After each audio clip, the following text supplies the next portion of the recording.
Go. And welcome back to another episode of Wild Beyond the Witchlight, the Carnival cards. Everyone's here, and we're going to recap on last session. So you guys began waking up in the, you're taking watches in the inn at the end of the road, where Sue Harabak said, let you all acquire rooms, but fearing that something may be amiss, you decided to all kind of pile in one room, making basically a cuddle puddle on the floor. It wasn't long before you started to hear a door open and a individual known as you didn't know his name straight away, but he was clearly looking for someone. There was a description given of Sir Talavar, and Rodolfo, you alerted the rest of your party that this guy was going to be staying here, keep a watch out, and he did indeed hire his own room. There was a strange knocking sound or scratching sound at the door. Eventually, you could hear these kind of moans from some sort of creature in the hallway. And at this point, I think Nox just decided to wake everyone up and alert them to this. No one actually opened the door and even saw what creature that was, but they assume it wasn't anything good. And then eventually it went away, but it was instead replaced by a shadow or a smoke that sort of entered in through the keyhole and then swiftly pulled away. Despite these ominous ongoings during the night, you did manage to all acquire a long rest, feeling much more relaxed now in the morning that you've got all your spells back. Went down, made yourself breakfast. There was no sign of this individual, but I think Rodolfo, you'd overheard his name was Zargash, and if he was looking for Sir Talavar, you needed to quickly get on with your quest before he came back. So everyone swiftly left, made their way out into the swamp, and it looks like as though the inn had indeed traversed the swamp even during the night. None of you felt the kind of moving of the heart as it's magically enchanted to sort of remain still on the inside. As you came to the lake, you saw this kind of ramshackled hut on top of the rocks, and there you met Ulfgunk, who is sort of a backwater bullywug. Doesn't really have an interest in all the courtesies of Downfall and the Soggy Court. He seemed to be quite friendly, chatty, and you guys go along was fishing alongside him for some breakfast. But wasn't too long before there was a loud splashing in the water nearby, and a monstrous creature came out of the waters. Its flesh was kind of stripped away. There were other animal parts stitched together, and this thing tried to attack the party. Swallowed Xaxx, tried to swim away, but you were able to reel it back with Ulfgang's help with his large fishing rod. And then Tanwen managed to pull them out, but then get swamped. And then Tanwen had to be pulled out. It was a bit of a mess, but someone, the more perceptive party members saw that there was a dark figure in the swamp mangroves watching this unfold. Zargash was there, and he'd even summoned a zombie to sort of wade its way towards you guys. And when it reached you, fortunately for you guys, you saw it instead get swallowed up by this monster. And seemingly satisfied, it began to swim away with its zombie prisoner. You pulled yourself ashore, and Ufgung tried to help you have a short rest. He gave you a potion of healing, if I recall. And he said that he knows where the Watcher's cave is, and would lead you to it. And near the Singing Stones, there are these devilkin creatures, and they scream and screech all day and all night long. And he's never seen the Watcher himself, but he assumes that these devilkin are not anything to do with them, and likely an illness on the land that Pavlorna has perpetuated. When you arrived, you saw exactly what he was describing, and you got to work getting rid of them. A quick guiding bolt took out one of them, but the other two proved incredibly annoying and persistent. As they screamed in your ears, you were effectively incapacitated. But after realizing the singing stones seemed to let loose these melodies and tunes, and those same melodies are like, well, I would say they're music to your ears, but they're absolute torture to the screaming devilkins, and they seem to be completely adverse to harmony and rhythm, and they instead became stunned up and screeched back. After that, you realized that using some rhythm and melody, you could best them effectively, and you managed to bring them down one by one until the screaming finally stopped.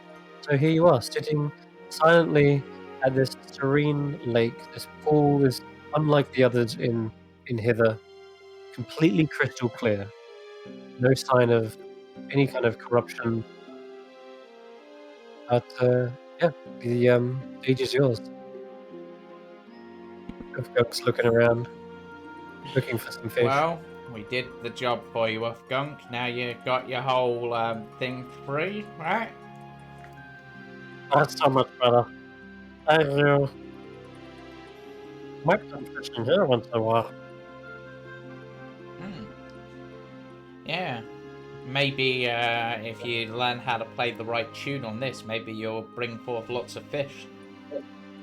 He jumps onto one of them. Boom. It lets loose this kind of xylophone-like sound. Oh, don't know Well, what are they we gonna delayed. cross?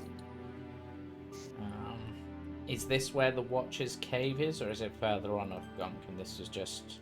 He says, I believe it is. These are the singing stones. I haven't seen anything like this. So this must be the place.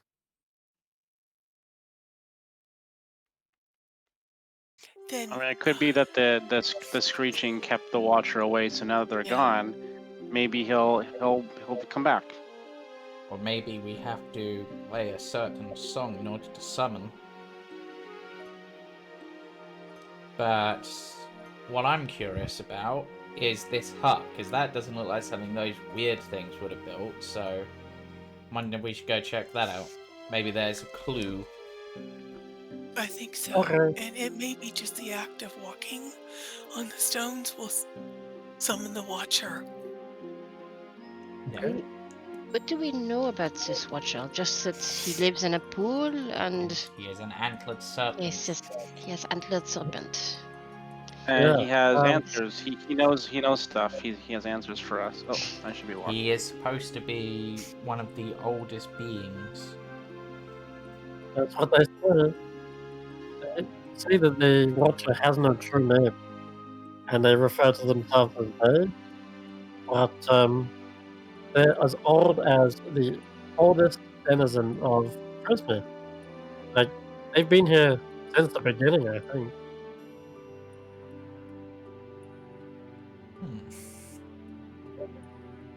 As you approach, you can see the ramshackled hut on top.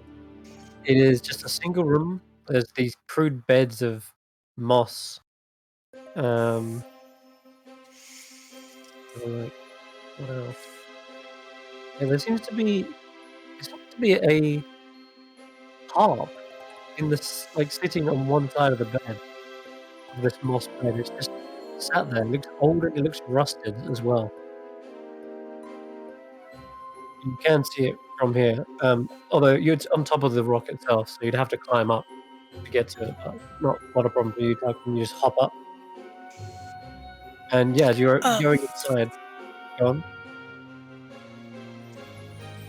What was that, Brandee? The other thing we might do if this is a serpent is light a fire to summon it. It might appreciate the warmth of a fire. Or Oh, perhaps, Is that a thing? well, cold-blooded creatures like the warmth, so this is a good idea. Perhaps the the Watcher and its creature will either like the silence, or they would like music, something pleasant to listen to. Perhaps it has been a long time since there has been actual music. Yeah, that does Does make any- sense that maybe the stones, you have to play a tune to call it. Does anyone know any instruments? I Uh, I do, but I don't have any instruments with me. well, there's the stones, Right, no one has right? a It would it would it flute would or it a... would be the stones. You just play the right tune on the stones, and they'll come. True enough. Tarquin is going to have a Maybe look this- over this rusted harp. Yeah, I'd like Okay. to look in the hut really quick before I take any other action. Are we supposed to be seeing the inside of the hut? I just see the top of it right now. Yeah, it's very simple. The inside of it is crude beds of moss and a single open window. There's not a terrible amount to look at in the hut. Okay. As you get inside, the wood kind of creaks and it even slightly sways. You can tell this thing is very rickety, and it wouldn't take a lot just to knock it over or collapse. Okay. So it's on these 4 stilts as well.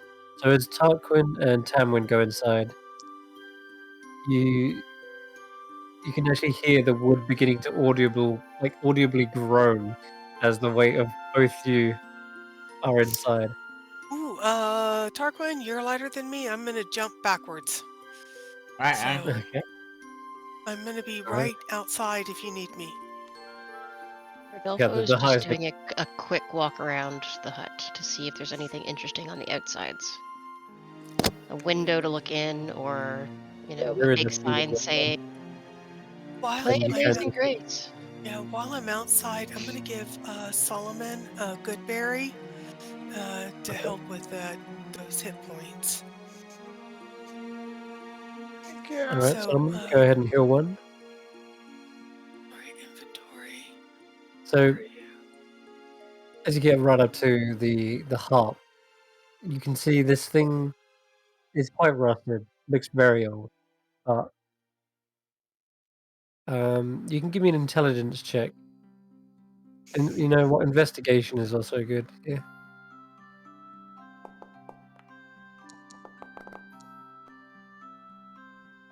Okay. So More yeah, barrel Rodolfo, you're rolls, not though. seeing much about the hut other than it's just very ramshackle and kind of put up very, very simply. It doesn't look like someone intended to stay here long, or it's just put up as a temporary sort of support. Tarquin with a 12, yeah, you find that the harp was actually kind of half rusted over, and the strings are still intact though. It does look like it's playable. To you, it's odd that these creatures would have a harp.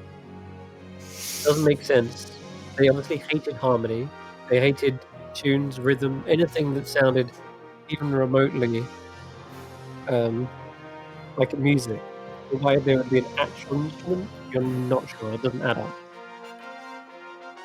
Let's do that. Yeah, it's only a 12, so you're not sure why it was placed here or what the significance of it is here, but it's unlikely they would keep a harp Yeah. as creatures of discord, right? Tarquin, can you move the harp? Can you bring it over so the rest of us can see it? Tarquin will Or attempt to do so. Bring it to Do you the think edge. it's booby trapped or anything? No, it doesn't seem to be. As you pick it Okay. up, just I mean, the hut does wane a little as you hover it over the edge, but with just Tarquin being in there, it doesn't seem like it's going to collapse. Okay.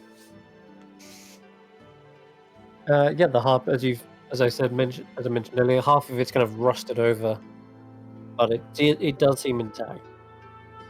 Is he only half? Is that just like a general state, or is there like one half that is well maintained and the other one is not? I don't know how Yeah, harps it's like work. the rust. It's like the rust has crept up the Okay. harp. Mm. That does strike you though, perhaps as odd. You would expect something to be rusting equally over the whole thing, but Yeah, with it being unless harp, it's sitting in water, it should be resting kind of all over, just being in the sea air. Well, I mean, you know how dew forms on the top of things. So if the harp handle is curved at the top, then, more water would have settled at the top. But are the strings intact enough for us to try to strum it, or do you think it'll fall apart, Tarquin, Well, if we touch it? I was thinking that maybe the harp is just a clue. Like, it's not actually the harp that needs to be played, but the stones, and the harp is maybe a clue as to what notes, but I don't know how. I can't see anything obvious. Oh, Xaxx, yeah. what if you use your cleaning wand? Oh, okay. Prestidigitation? Yeah, I can try that. I still have a couple uses left on it for today, I think. So yeah, I'll try to on the harp. okay, sure. Yeah. As you cast this on the harp, it does nothing to remove the rust, and even in addition to that, you see that these strings seem permanently grimy, no matter what your spell tries to do to it, hinting the fact that this might actually be some sort of magical effect on the harp. And at this point, anyone who wants to, they can roll an Arcana check. Okay. And we'll Can I see what also you roll? Because he recognizes that sort of effect, but no. Oh dear. Not me. Some not so good rolls. Rolled exactly a 10. No more. Can I do a detect you- magic? Can we add all those together? Maybe if we put our heads together, me and Xaxx and Tarquin will Okay, well, can get you a can better cast roll. Yeah. you can cast detect magic at will, right? Yeah, I will. Okay, perfect. So in that case, then Place measured template. Oh, okay. I guess. oh, that's rock. all right. That just shows you the range. You don't have to click that every time, though, if you don't want. Okay. Okay, How do so I get it to actually roll? Oh, it just shows me everything. It doesn't. yeah. Okay. All right. So the magic that's coming off of this, first of all, most of you recognize it as some sort of magical item, but but you don't know what magical item it is. At first, maybe you're thinking with an 11, Solomon, you might think, oh, it's like one of those instrument of the bards, but you've heard them to be like legendary, pristine instruments, whereas this is all rusted and horrible, so that doesn't add up. Also gives However, me School of Magic if that helps. At least we can know what type yes, of. okay. Yeah. So the illusion School of or- Magic is enchantment. Okay, that's not as helpful as it could have been. Oh, but Rodolfo, does that mean it will like put us to sleep or something? Or it will summon the Watcher. It could mean a lot of things. I was thinking, if it is necromancy, that gives us a big clue. If it is illusions, that gives us a big clue. Transfiguration, but Has anybody tried to enchantment, play? it's Have we menacing. tried to play the harp yet? Has anybody actually tried to? No. No. And I think if we try to play the harp, I think Solomon and Tarquin and Rodolfo should Strum go it. back onto the mainland. Xaxx, you and I are the healthiest and most stable. And if it's got a super bad effect, I don't want it to really seriously impact the others. I strum it before she even started saying all that. I'm sorry? He says he strums it even before. Oh, as God, you're that's saying that. hysterical. Just as he's an agent of chaos, says Solomon. Watch out. Okay. In that case, then, are you playing it? Are you standing next to Xaxx or Tanwen? He's next to me. Yeah. Yeah. Okay. Right. So I'll have Xaxx roll me a Wisdom saving throw as you hear this terrible sounding chord strike your eardrum. Thankfully, you're all yes. kind of reacting and waiting, like, no, you're ready for this, like, you expect something terrible to happen, and in so doing, Xaxx, you kind of resist the effect. Whatever that was, though, it felt like it was like a spike being driven into your mind. It was horrible. Yeah, no one here would be able to play this, even if you did have proficiency with a harp. It sounds like the harp is magically enchanted to Oh, cause horrible sounds and pain. maybe it summons those screechy things. Or maybe Great, it we was just their finished. maybe it was their sort of instrument, something they were gifted. You know, it's an instrument that causes discord. It seems right up their alley. So is this like a weapon? Hmm. It could be. Maybe it sounds like something that Bavlorna may have put here. I think the key is going to be the stones outside. I think doing the stones in some sort of correct order is May the key to summoning the Watcher. How big is the harp? Is it like a hand It- harp or? It's like a lyre, you mean? I think it's described as a full Full-size harp. harp. Yeah. Let's find out. There's no real image of it, but I'm guessing it is a proper, actual sized harp. Well, I don't know much about music, but I know that those horrible creatures were making horrible noises, and this makes a horrible noise. So the Watcher is perhaps more interested in good music, which is the stones. that's pretty. Was there nothing else in there that sort of signaled to like a sheet music of some sort or another clue? Is it just the harp was in there? That's right, unless you get, I don't know, unless you start peeling away floorboards and cleaning off the moss, you don't really see much else in here. It's very, very simple and ramshackle. I think perhaps this is Just a one room. this is the lair of those creatures, and the Watcher is somewhere else. I don't Okay, know. well I'm gonna go on the stones and just run back and forth on them. Okay, so you start basically creating a scale as you run over them, and you're running back and forth, yeah? Yeah, just back and forth, back and forth. I don't know if there's a specific tune. I'm just going back and forth, Okay. back and forth. For about 20 seconds or so, Xaxx manages to go up and down the scale at least twice. And it's at this point those high perception actually starts to hear perhaps just the sloshing of water slightly. Just like a swoosh. I kick the harp into the water. Sure. If you want to do that. Useless junk. As that splash goes off, then you actually hear another sloshing sound, this time echoing from within the cave mouth itself. Hello, Mr. Mrs. Watcher. You can hear something seems to be sort of swimming in there. I'm gonna jump in the water and go into the Okay. cave. That was the end of Xaxx. Right. No. Food. Okay, Xaxx, as you go into this crystal clear cave, you look inside, realizing this wasn't just some mundane rock formation.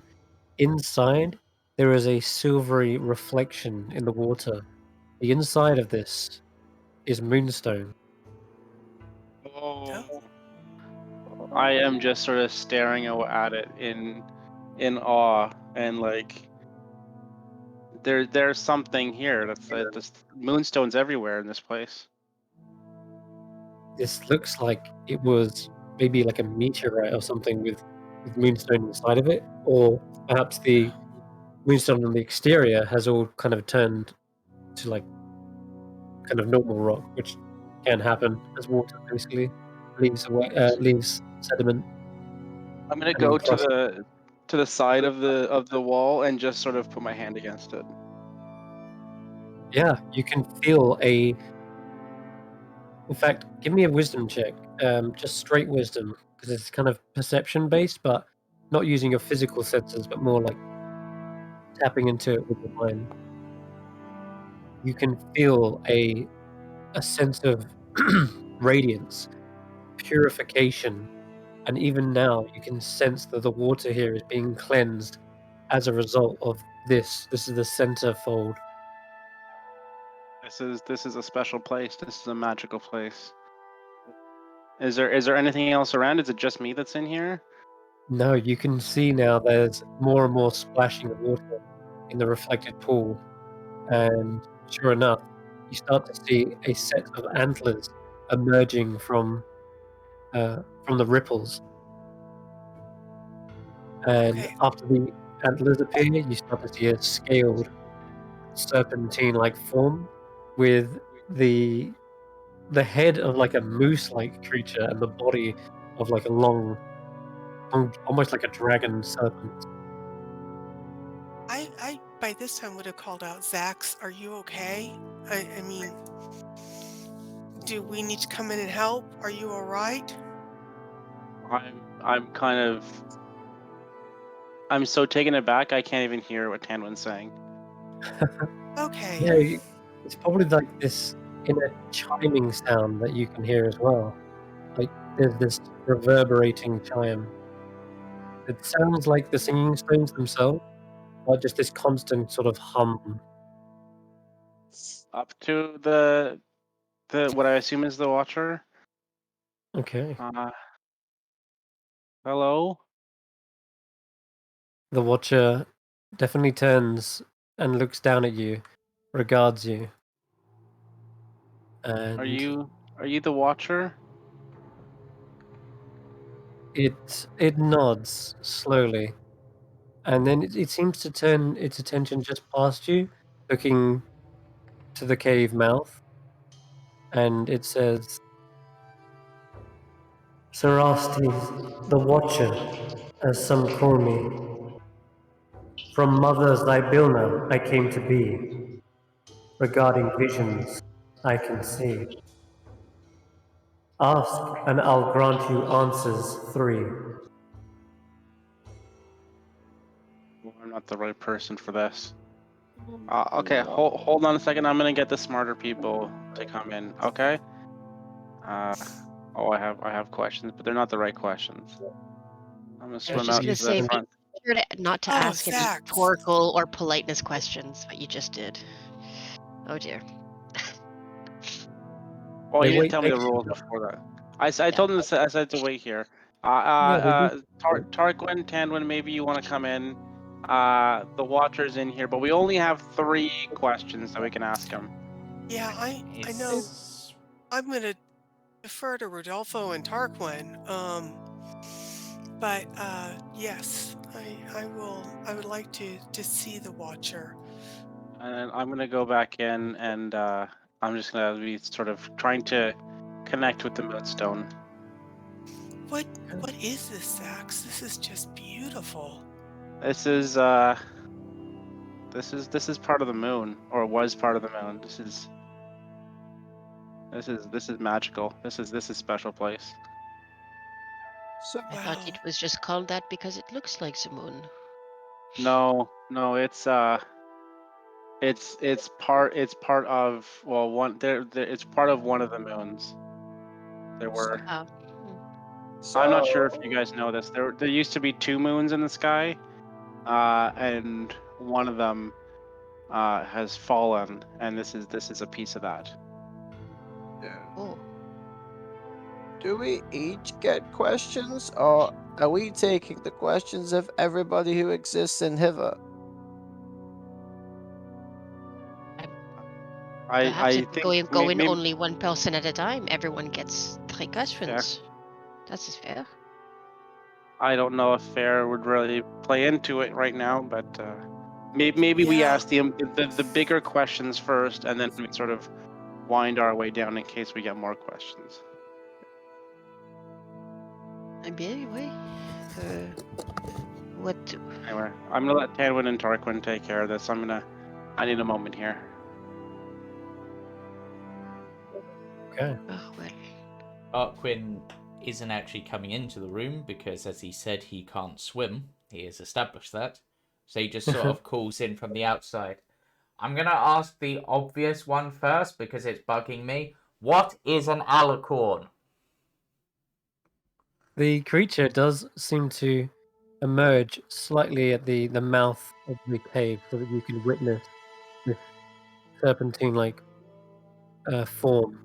Their ancient eyes suddenly shine bright, and they look towards you, Tarquin, and aloud they say, "The realm disturbed must be made right. A unicorn's horn will aid your fight." It is the horn. It's all the horns. Or a... They know. Huh. And as you remember, as you see this, you also hear that echo in your mind, Solomon, Mr. Light, saying, "Find the alicorn and free the dormant queen at last." You remember those words sort of echo in your mind that this is being said. Right. Why didn't they just say find the unicorn then? Well, obviously there's something special about this unicorn's horn, rather than just any unicorn's horn, but that's probably why the carousel was willing to help.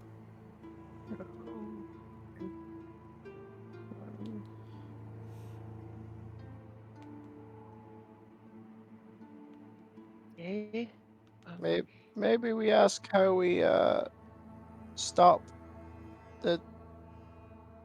I forgot her name. The evil Well, hag. Bavlorna? Florida? That might be a bit, Or where too... to find her? Well, we think we might know where that is. What about where to find Zybilna? That one's a potentially good one, but... as you're just debating other questions, there is another shine from their eyes, and this time it seems to streak upwards and into their antlers, and they begin to kind of a glow in this prismatic light. And adding on to their previous statement, they also say this: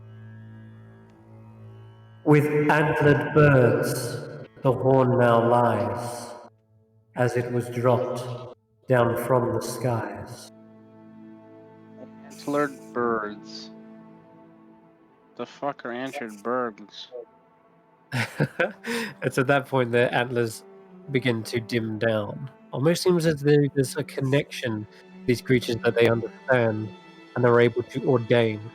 If you want to try and guess as to what they could be, you can give me an Arcana check, or even maybe a Nature check. I would allow that as well, because these are potentially It's creatures the that same. you. Yeah, that's Same. fine. Natural one. Never heard of an antlered bird Yeah. before. What nature you say? Okay, not race. Aha! Oh, I finally rolled good, and so did everyone else. Okay. Well, it looks like a lot of people are stumped, but Rodolfo and Solomon. Solomon, you've probably heard of a mythological creature, a bird with antlers, or perhaps more of a hybrid, like a bird crossed with like a deer or an elk. And same with you, Rodolfo. You've read about these creatures. Oh man, and Tarquin too. Unlike the alicorn, everyone you understand what they are being described as. These are peritons.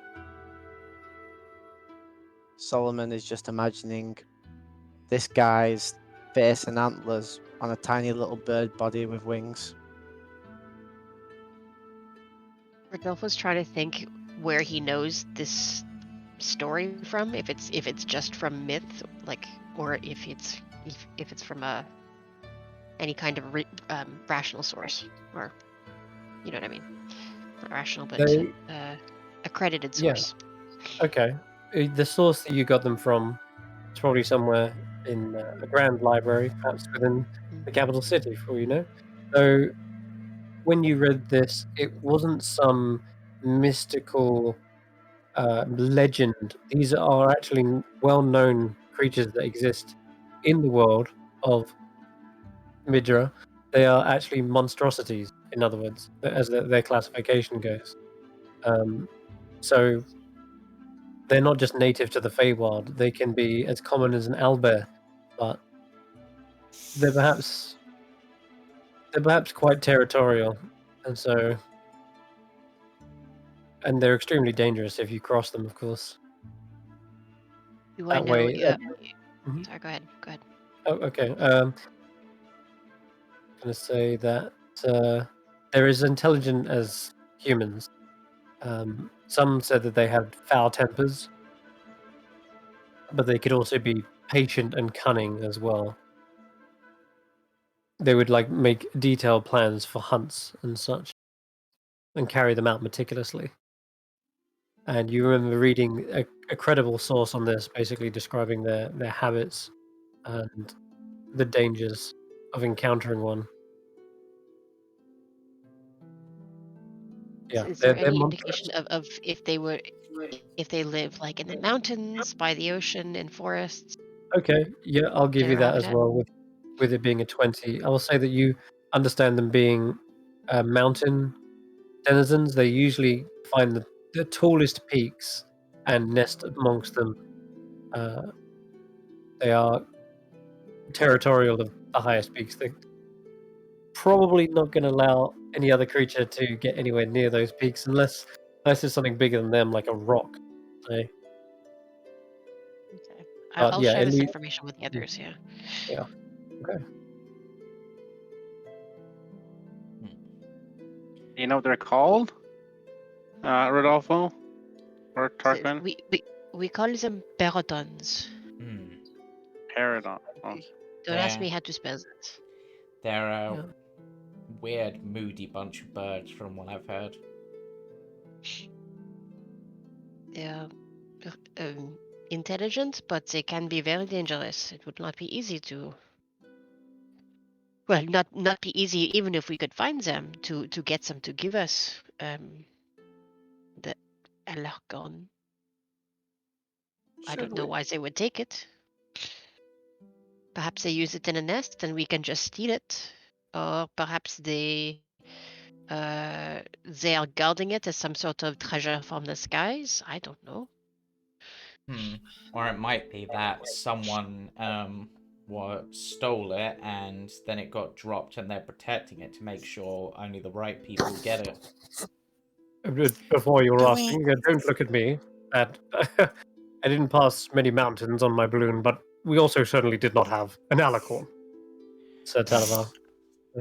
Do we know if the horn is attached to the rest of the animal? No, I I think. mean, are we looking for the whole No, I unicorn think or it's just the horn? horn. I doubt. At least I assume it's just the horn. Unless the unicorn is the protector of the peritons. You see the Watcher nod, confirming that, Tarquin. Yeah. Sure. Right. Speaking of things, unless anyone's got any other questions, should we ask about Sir Talavar, see if we can get him out of his situation? Then he can potentially head home and get us some aid. Yeah, we need to get him out of a cage. That's question number 2 then, is about Talavar's cage, yeah. Do you want to ask the question, Solomon? You look like you're good at asking questions.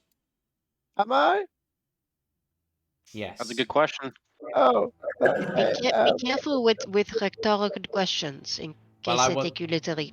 I wasn't you know. asking the Watcher. I was asking Solomon. I'm hoping. I give the warning to Solomon. Asking how you are and how are you, and these things can be dangerous. We don't need the answer to that question. How can we go about freeing Sir Talavar from his cage. The cage's key is in goblin hands. On Telling Me Hill is where she stands. In goblin hands and Telemy Hill. So we need to find Telemy Hill. We need to find a goblin with a key. That's simple. By the Where way- she stands. In terms of the last question, looking around, what looks like the tallest mountain? Like, can we see it from here? Normally, you can see the tallest thing. Well, there's still a low-hanging fog everywhere, so if you look up, there's mostly just that. Well, I'll say except for around the pool, but there isn't a massive mountain in the swampland. If there are, they're far off and probably shrouded by that fog I was talking about. Didn't they say that there were mountains and forest in thither? They said there was a grand ancient forest in thither. I didn't say anything about mountains in thither. Okay, I'm sorry. I'm sorry, I misremembered. Maybe we can check the map. Maybe Fyro or Ufgar Gunk know where that place would be.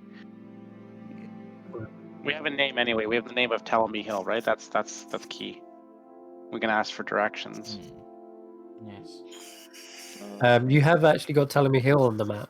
You've noted that it is in hither, and also that it seems to be something that isn't permanently placed on the map. It's constantly moving, apparently. Oh, great. That's definitely. In fact, as the Watcher finishes saying this, is exactly when you hear Fyro go, "Oh dear, that's not good." Why is that, Fyro? Oh, did I say that aloud? Yeah, that goblin is someone they, as in the brigands, they attacked that goblin not too long ago in Telemy Hill. It didn't go too well No one knows this. Oh, okay, yes. for both You parties. did not succeed in your foul raid.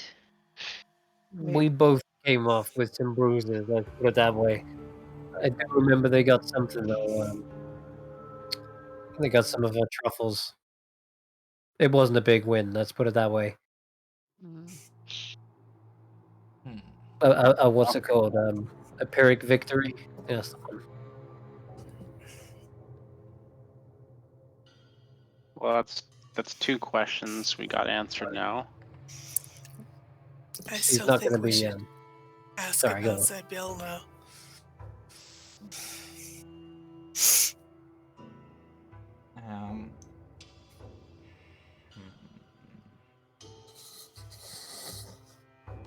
This might be your last question, actually. Yeah, that's what I'm just trying to think how to phrase this. Ooh. We know the horn will aid us, but we don't know where she is, why she disappeared, if someone is keeping her, if she is alive. Mm-hmm. I suppose we do know she's alive. We can guess that, but Interesting point. Because we sort of know where Pavlona is, right? It's Yes. beyond the Bullywugs, if memory serves, right? But apparently the hags are not in the same place. I mean, No. what I got told, my hag is in a mountaintop theater. So maybe we get more information on where to find the coven. That's. I mean, If they're either not way, wrong. I think the only way to truly free Zybilna is going to be to take care of all three hags one way or another. So maybe we ask where we can find them, and if they're in separate places, we can find multiple answers in one question. Possible. I mean, I would assume based on the rhyme, if we're in hither, then one's in hither and one's in whatever the third place is called. Yon, I guess. Do you hear them respond to this, even though you haven't asked a question yet? They do mention this. With Prisma split along its lines, I cannot read the distant sign. With Prismir split along its lines, I cannot read something something. Distant signs. It was there, and then it went.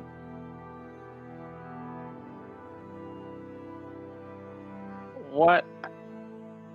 And I know it's important to find and to be able to figure out what to do with Bavlorna and the other hags, but like what about the doll that's missing and what's happened to us at the carnival and the things that were taken? That's why we need to. That's why we need to look for the coven, right? Because they took it from us. We'll find that Yes. stuff with the coven. Is there not some maybe a way to get them without going to the coven? Because I don't know if we want to face off against a hag. Or did they take it to Bavlorna? Well, I thought that each the items were stolen by various hags, and so we need to either perhaps not defeat, but at least locate and find the things. And but Zybilna is what I am looking for. That's why I think we should ask if we can find her, or ask where we can find her. I mean, if she's being held by one of the hags, it might be easier to go straight there.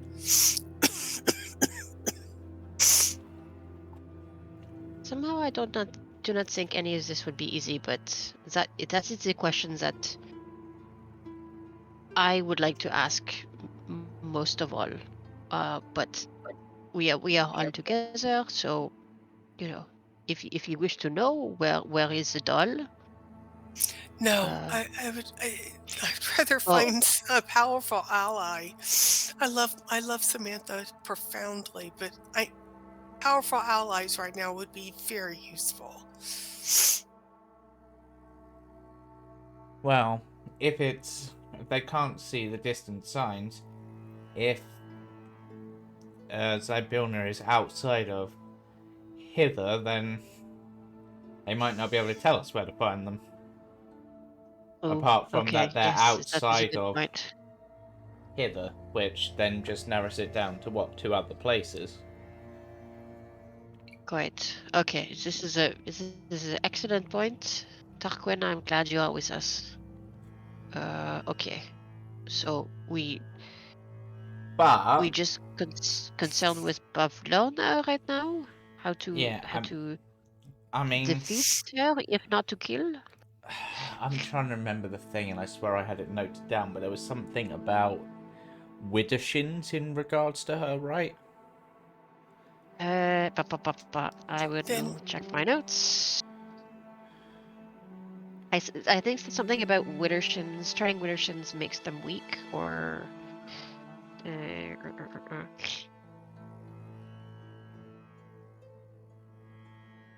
You could ask them for a clarification on that, or you could ask them.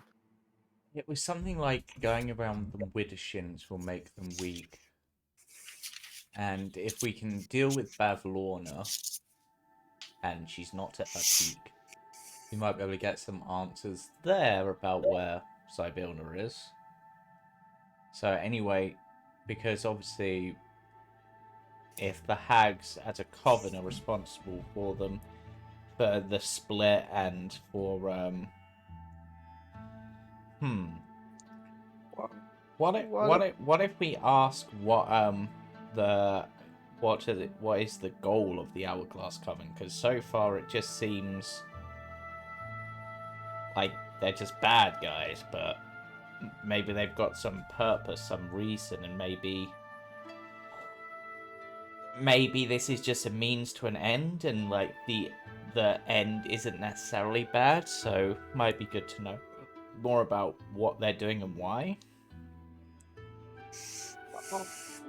If we're Oh, worried about Tarquin. Okay, wait, but sorry. Pavlona is the one that Tarquin is seeking, and he was told the hag that you seek is allergic to seeing someone run with their shins. Presumably you run in circles, and somehow this hurts. So I don't know.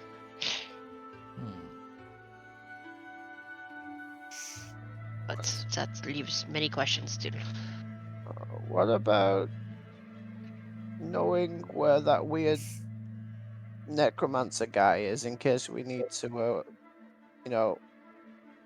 worry about him? Like, where he resides. Well, Rodolfo, you've actually heard some information on that. Last session. Yeah, last he session. said he'd found somewhere where he was based, right? So He said he made a new home in quite the Alcazar, he mentioned. I don't remember this at all. I remember. Oh, the Alcazar is the goblin market, isn't it? The goblin market? Alcazar is another word for palace. Palace.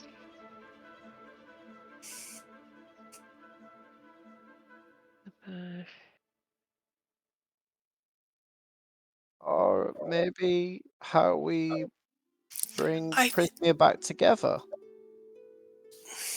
Well, that's easy. We defeat the 3 hags and find Zybilna.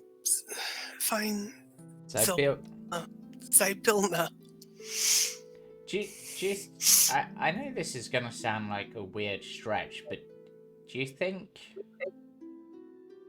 and this is probably really stupid, but do you think maybe the hags are Zybilna, just like somehow split, like the realm split, and so did she? The same way that Nox and Solomon are in kind of split. But, Yeah, maybe. But in this case, in different physical bodies.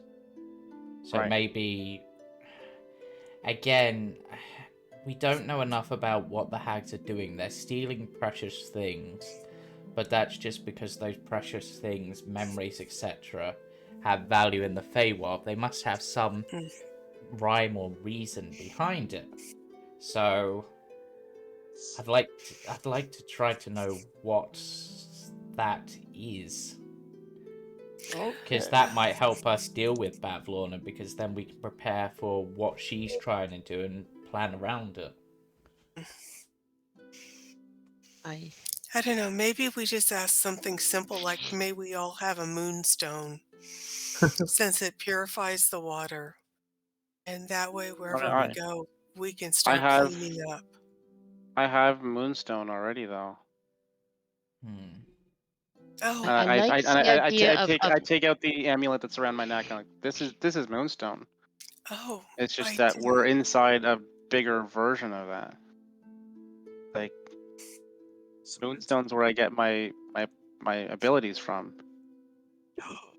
Oh, the Moon Maiden. I like the idea of finding out what Bavlona and the hags are planning, because they seem to have some idea in mind. You don't just take over a Fey realm without, a goal.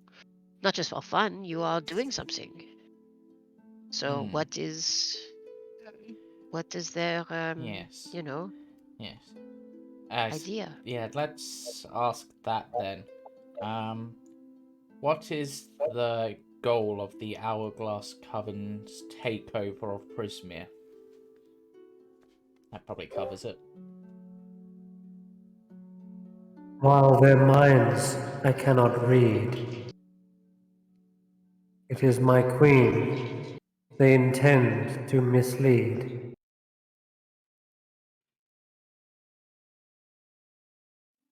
Well, that was useless. You may, Yeah, a- not a great question. That's like that third one. No, you but may that ask gives us another. information. Ah. Uh, Oh, they ask we can. another. Okay. Oh, Effectively, what they're telling you is that that's not really an answer they have, and Okay. that doesn't count as one of the questions. Yeah.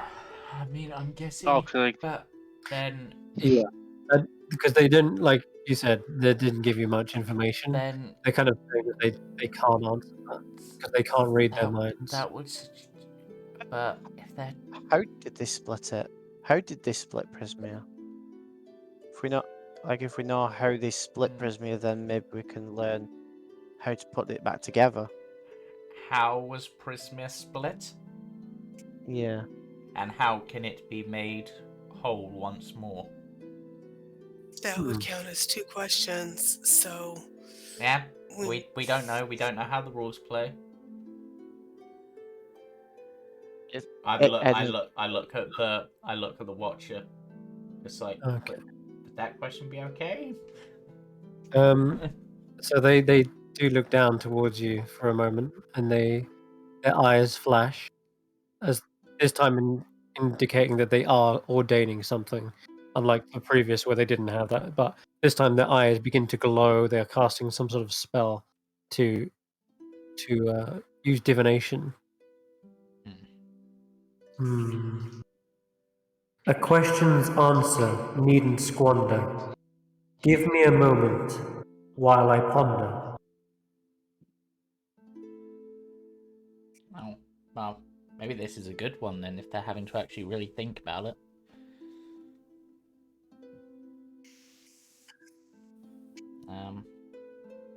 Tarquin's And they just do gonna. seem to be in this trance for a Yeah. moment, and their eyes seem to close, but you can tell there is still a glow in the room. In fact, even the cave begins to sort of lightly hum and glow with energy. You feel it in your very soul, Xaxx. So, if you use that tiny little rock to do your cool stuff, Xaxx, does that mean that this guy is using a giant rock? I mean, it could be that it's just providing more. I don't know how. I don't know really how it works, to be honest. It could be that it's just the same source that is tapping into the same energy, or it could be that it's like a bigger battery providing more energy. Because didn't you say that the inn was run on Moonstone as well somehow? Yeah, the basement area of the inn was burning or running on Moonstone. So there's something of a connection there, and I'm trying to figure out why. I don't know yet. Imagine if you use this as your focus. Like, try touching it and doing a weird spell that you do. Okay, I will try to touch it, and I will. I don't have any spells left. I'll try to cast Bless on myself, on Solomon, and on Tarquin. Although noting that I do not have any spell slots left. You are able to cast Bless even without a spell slot, whilst within proximity to this moonstone. Yes, it fuels you with that energy, and it's almost as if it understands your will without even having to, ask it or beseech the magic. It just simply flows through you and casts Bless onto everyone. So that was useful. I should not have been able to cast that spell, but it seems to have worked. Maybe. So maybe the stone is providing some kind of a boon. I don't know. Well, I've heard stories that gemstones can store power and things, so maybe if this moonstone is storing like residual magic and you're able to tap into that even though you don't have the magic yourself, so it's like can I roll something to see if I've ever heard of a pearl of power? because that would be the sort of thing that I think this would be acting like out of Yeah, character. you can roll an Arcana check, sure.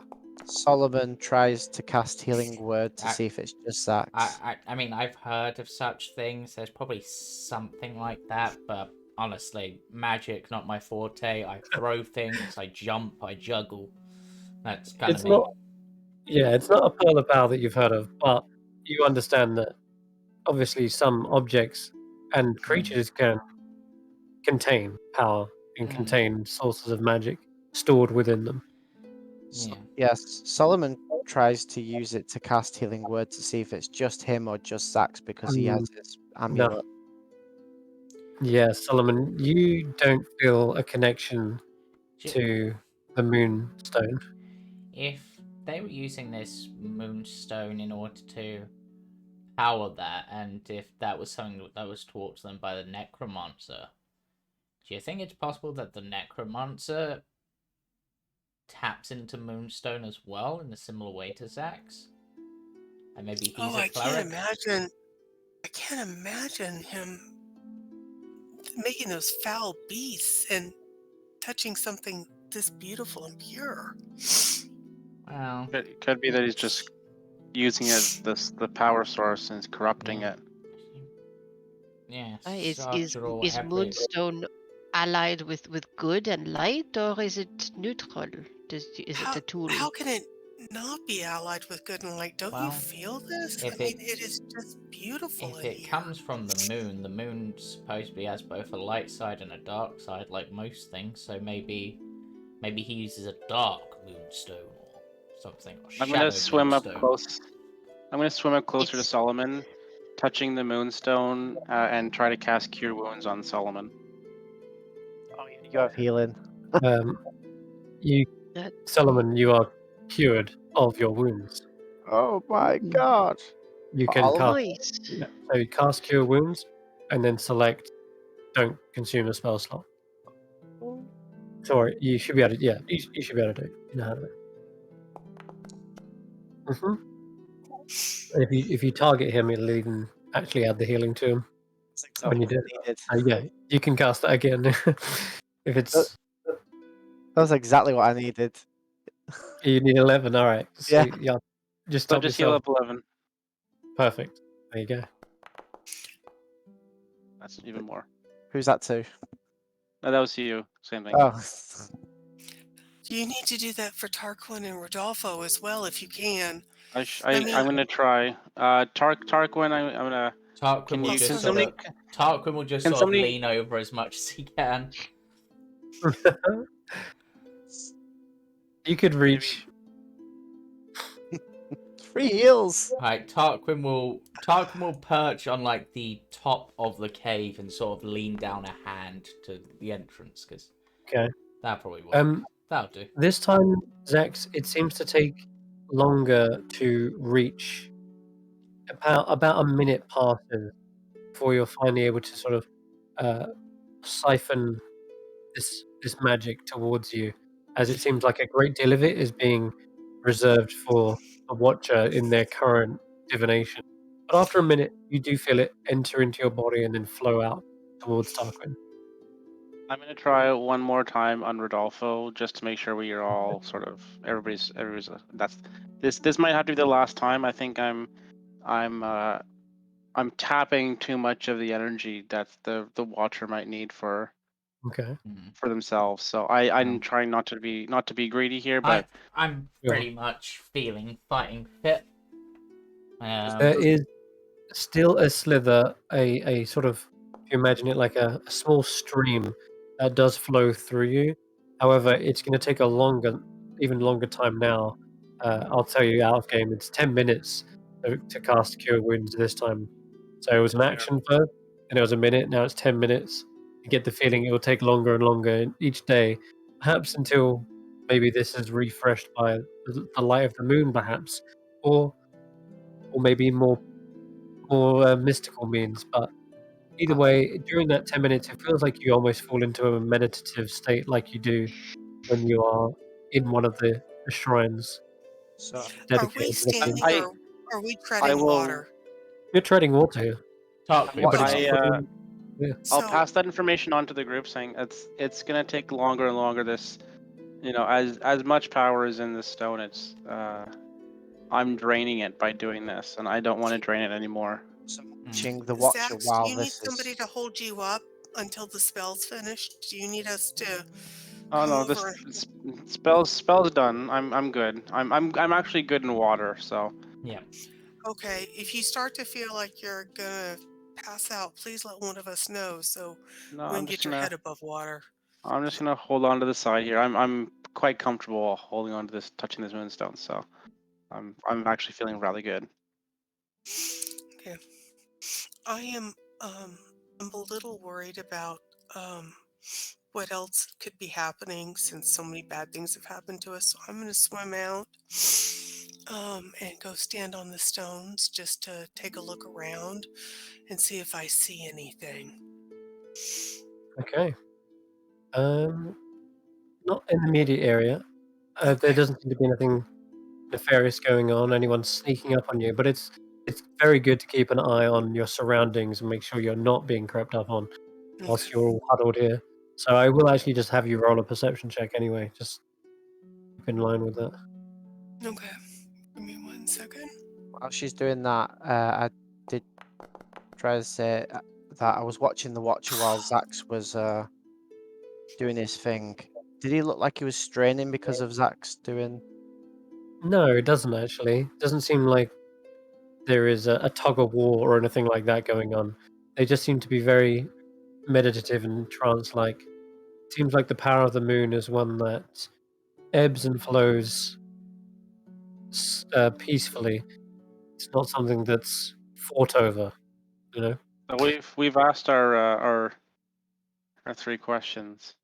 Yes, they've just began to dim down and their eyes begin to reopen as they seem to have come to an answer. And just repeat your question again, because I want to make sure I get it right. Yeah. What caused Prismir to be split, and how can it be made whole once more? Yes, okay. So, she says in response, oh, there are many realms like Prismir, at least a dozen, until this one was splintered by the Hourglass Coven. Realms of the Feywild are shaped by their monarch. It is through their will that the land is shaped. It reacts to their spark.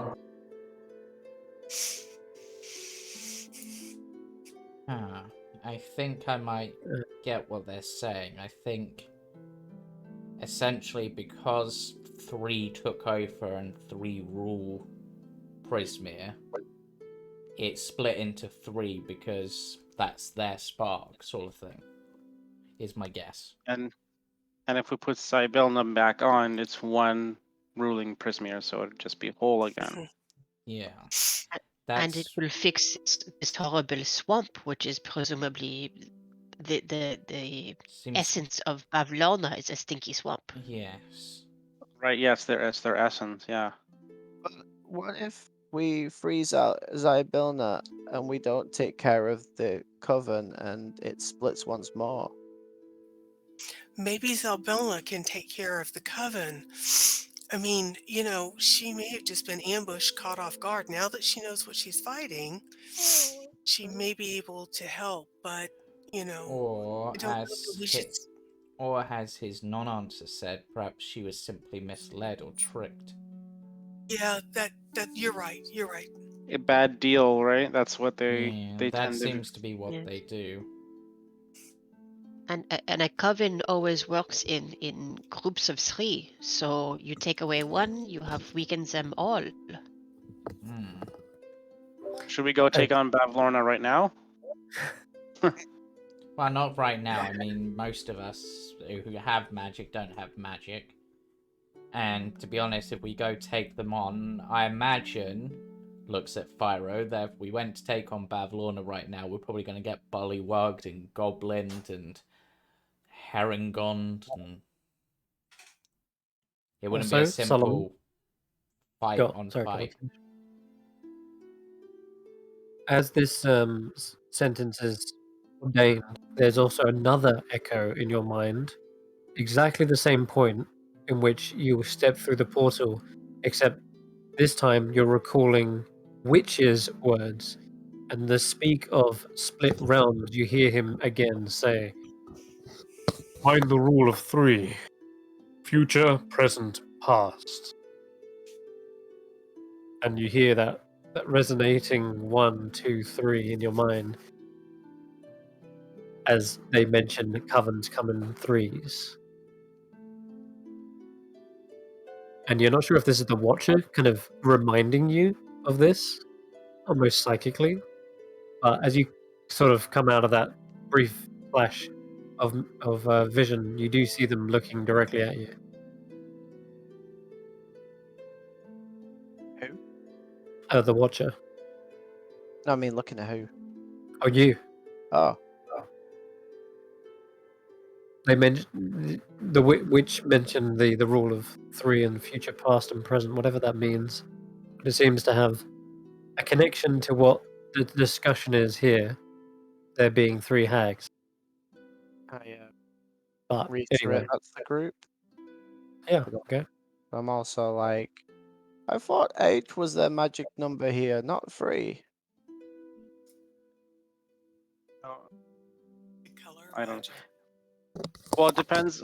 One thing also, past, present, future. Is this the past, or is this the present, or is this the future, or what?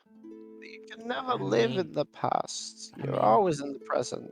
Things are always happening exactly when they happen. Actually, what if? I mean, they're the hourglass coven, Say right? to me. They're the hourglass coven. Yeah. So what if? That's what they're called. So They can manipulate time, or they can manipulate things to seem as they were before. well, maybe one of them represents the past, one of them represents the present, and one of them represents the future. Exactly. So which one's this? Which Huh. one is Bavlorna? Is she the past, or is she the present, or is she the future?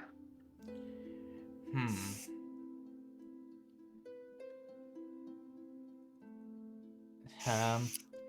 Hey guys. So, I think maybe the only way to know is to go and confront her. I mean, we know where she is, although I think we need to find this Telemy Hill first before so we can free Sir Televar. Yeah, I think Telemy Hill has to be next goal. Yeah, I think that, all we can do is really try to go find this Telemy Hill, avoid the Necromancer, and, head back the way, and head over and confront Bavlana. At this point, Solomon, you do realize that the serpentine-like form, the long tail, has very slowly and gently lapped against the water near you, and it's sort of slowly coiled, not squeezing you or anything, but it seems like as though the tail has sort of surrounded you in the water. This is fine. I thank the kindness you have shown, but please don't leave me all alone. If one of you would stay with me, we could be friends eternally. Realized I had the wrong voice Yeah, mod on. I was That's about. I okay. was That's saying. interesting. I was like, The wrong voice mod. Hilarious. But yeah, that's what you hear them say. They would like you to stay, it seems, Solomon. I was just thinking. Totally. What What have potion master? Yeah, I know, right? Um, My bad. Maybe Go Pyro away, can magic stay. cords. Magic. That way he wouldn't go back to the bandits. well, I was thinking. It's okay, guys.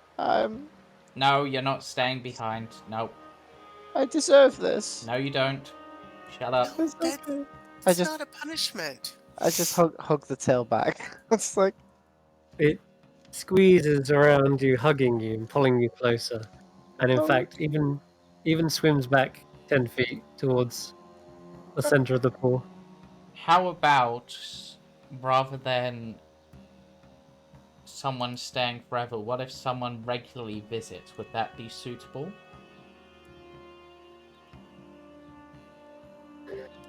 And don't you dare say that that takes a question, because you're gonna...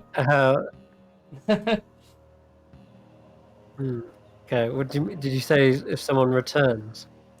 Basically, I have an idea, but essentially, what if someone was to visit him regularly?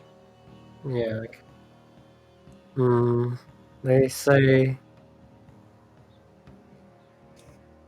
I will accept one in your stead. Wolfgang, you said you wanted to fish here, right?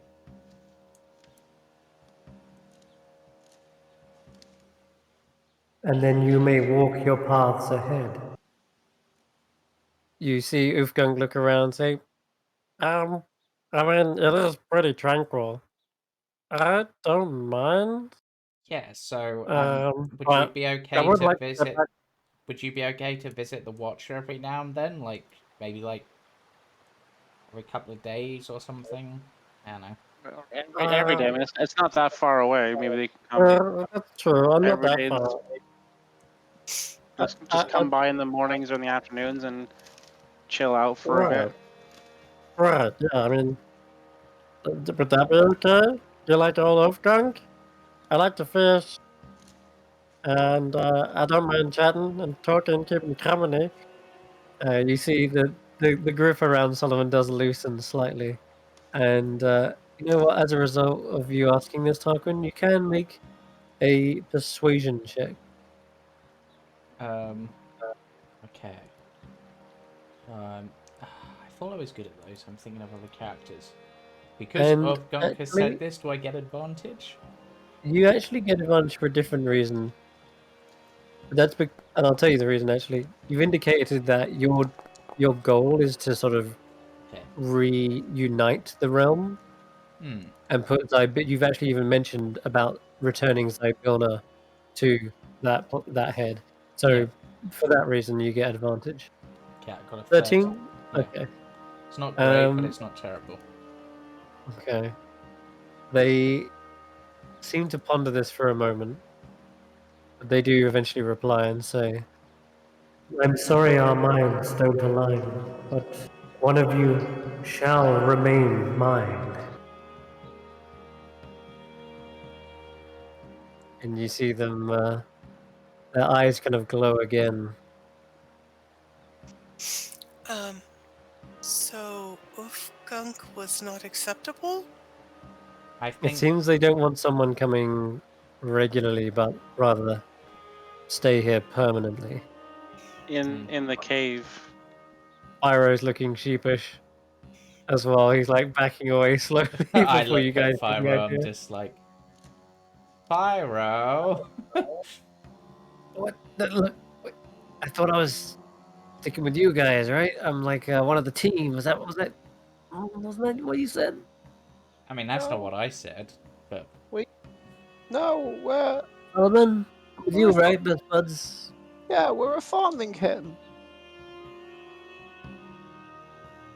But wait, What hold on better a way to second. reform than to stay in a pool of benevolence with a wise creature, a guide?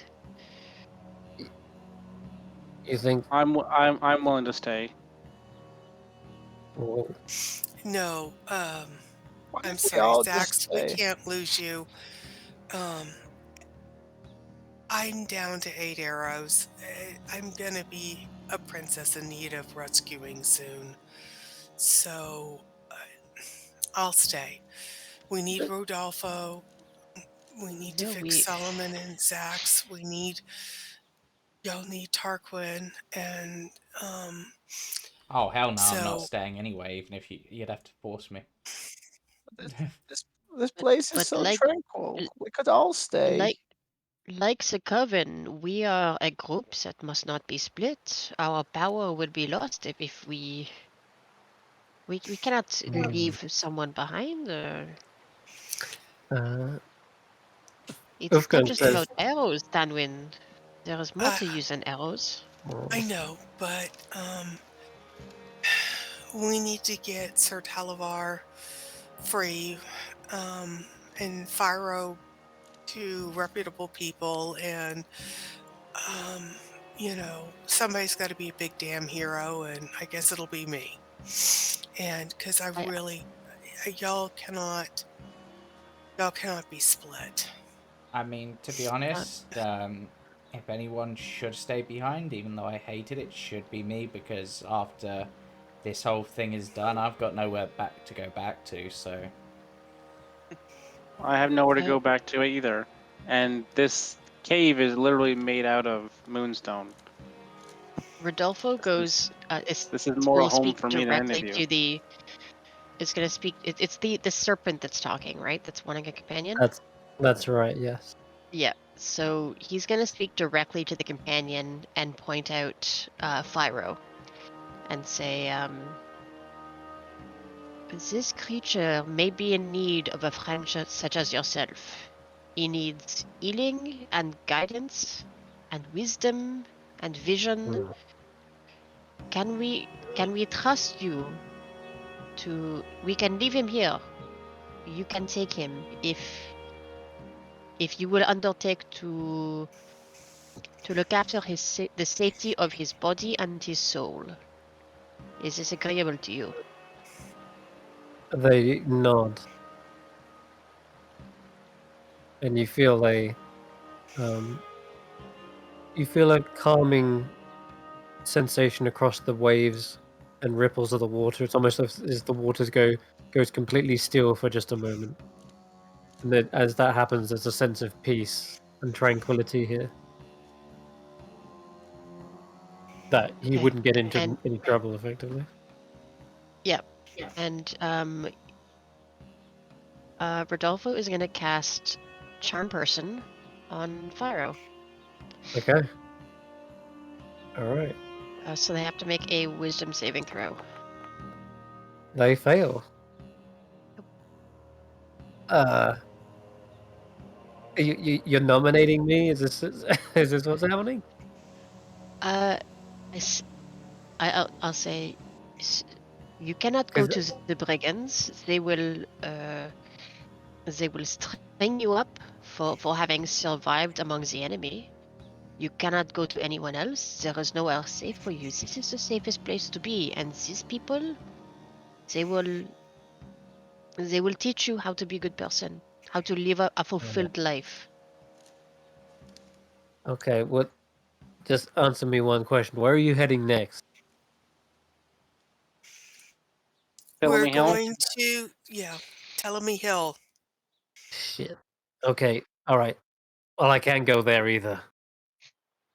You see? What Like, more can you ask for than a beautiful pool and a friend? I and suppose you're And, right. Gunk can and come yeah, visit you regularly, and you can, start your own life here, and maybe build up a fishing fleet with Gunk. Maybe, I don't know. Think of plus, it as a recompense, Pyro. The there's Talavar says. also the little shack up above could be like your little house. You can spend some time and clean that up. That'll be good for you. It is a good place to lay low for a while, it's true. The rest of my kind probably think I'm dead. And maybe that's a good thing for now. Sure, I'll stay. And he steps across, Well, climbs I, up. I, I, wait, no, I need to untie him. Oh, yeah. I Almost don't, forgot. I don't like this, but you'll do good here. And I give him another pat on the head. I give him another carrot. I'll give him the rest of my carrots. This is kind of my own little island to think about everything that's We been truly, done. Yeah. We truly don't know what's going to happen to him. And Solomon is a little sad, and he sheds a tear and then unties it. I'll be fine. Don't worry about me. You guys, hey, thanks for giving me a second chance. Make use of it. Do not waste this chance. This is the best we can do for you. All right. Hey, good luck, everyone. Best of luck dealing with Agdon Longscarf. You know, he's a slippery one. He's ambitious Well, too. we know more about him now, so we'll be okay. You are the real problem in that fight, though. So at least at least we don't have to deal with you anymore. Yeah. Sure. Don't try to flatter me. Look, if you do want to come back here, though, Xaxx, I'm sure the Watcher wouldn't mind. Seems like, if you want to trade places eventually, that's a thing. I may come back here. That's true. All right. At that, you hear the Watcher say, I will wait more setting suns. For promised return when your quest is done. Oh, good. Well, now you're committed. I all think right, I he was starts already making committed. himself comfortable. He starts, rearranging the moss, pulling out a few of his belongings and setting them aside.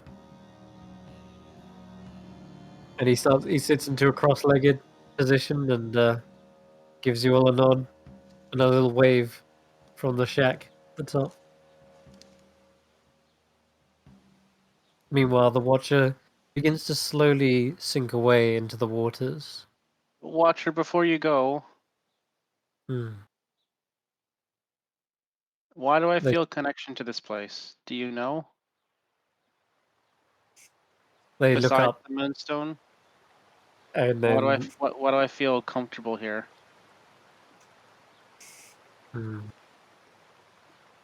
they say, This place remains intact as an echo of times long gone, when Zybillna had peace over this land.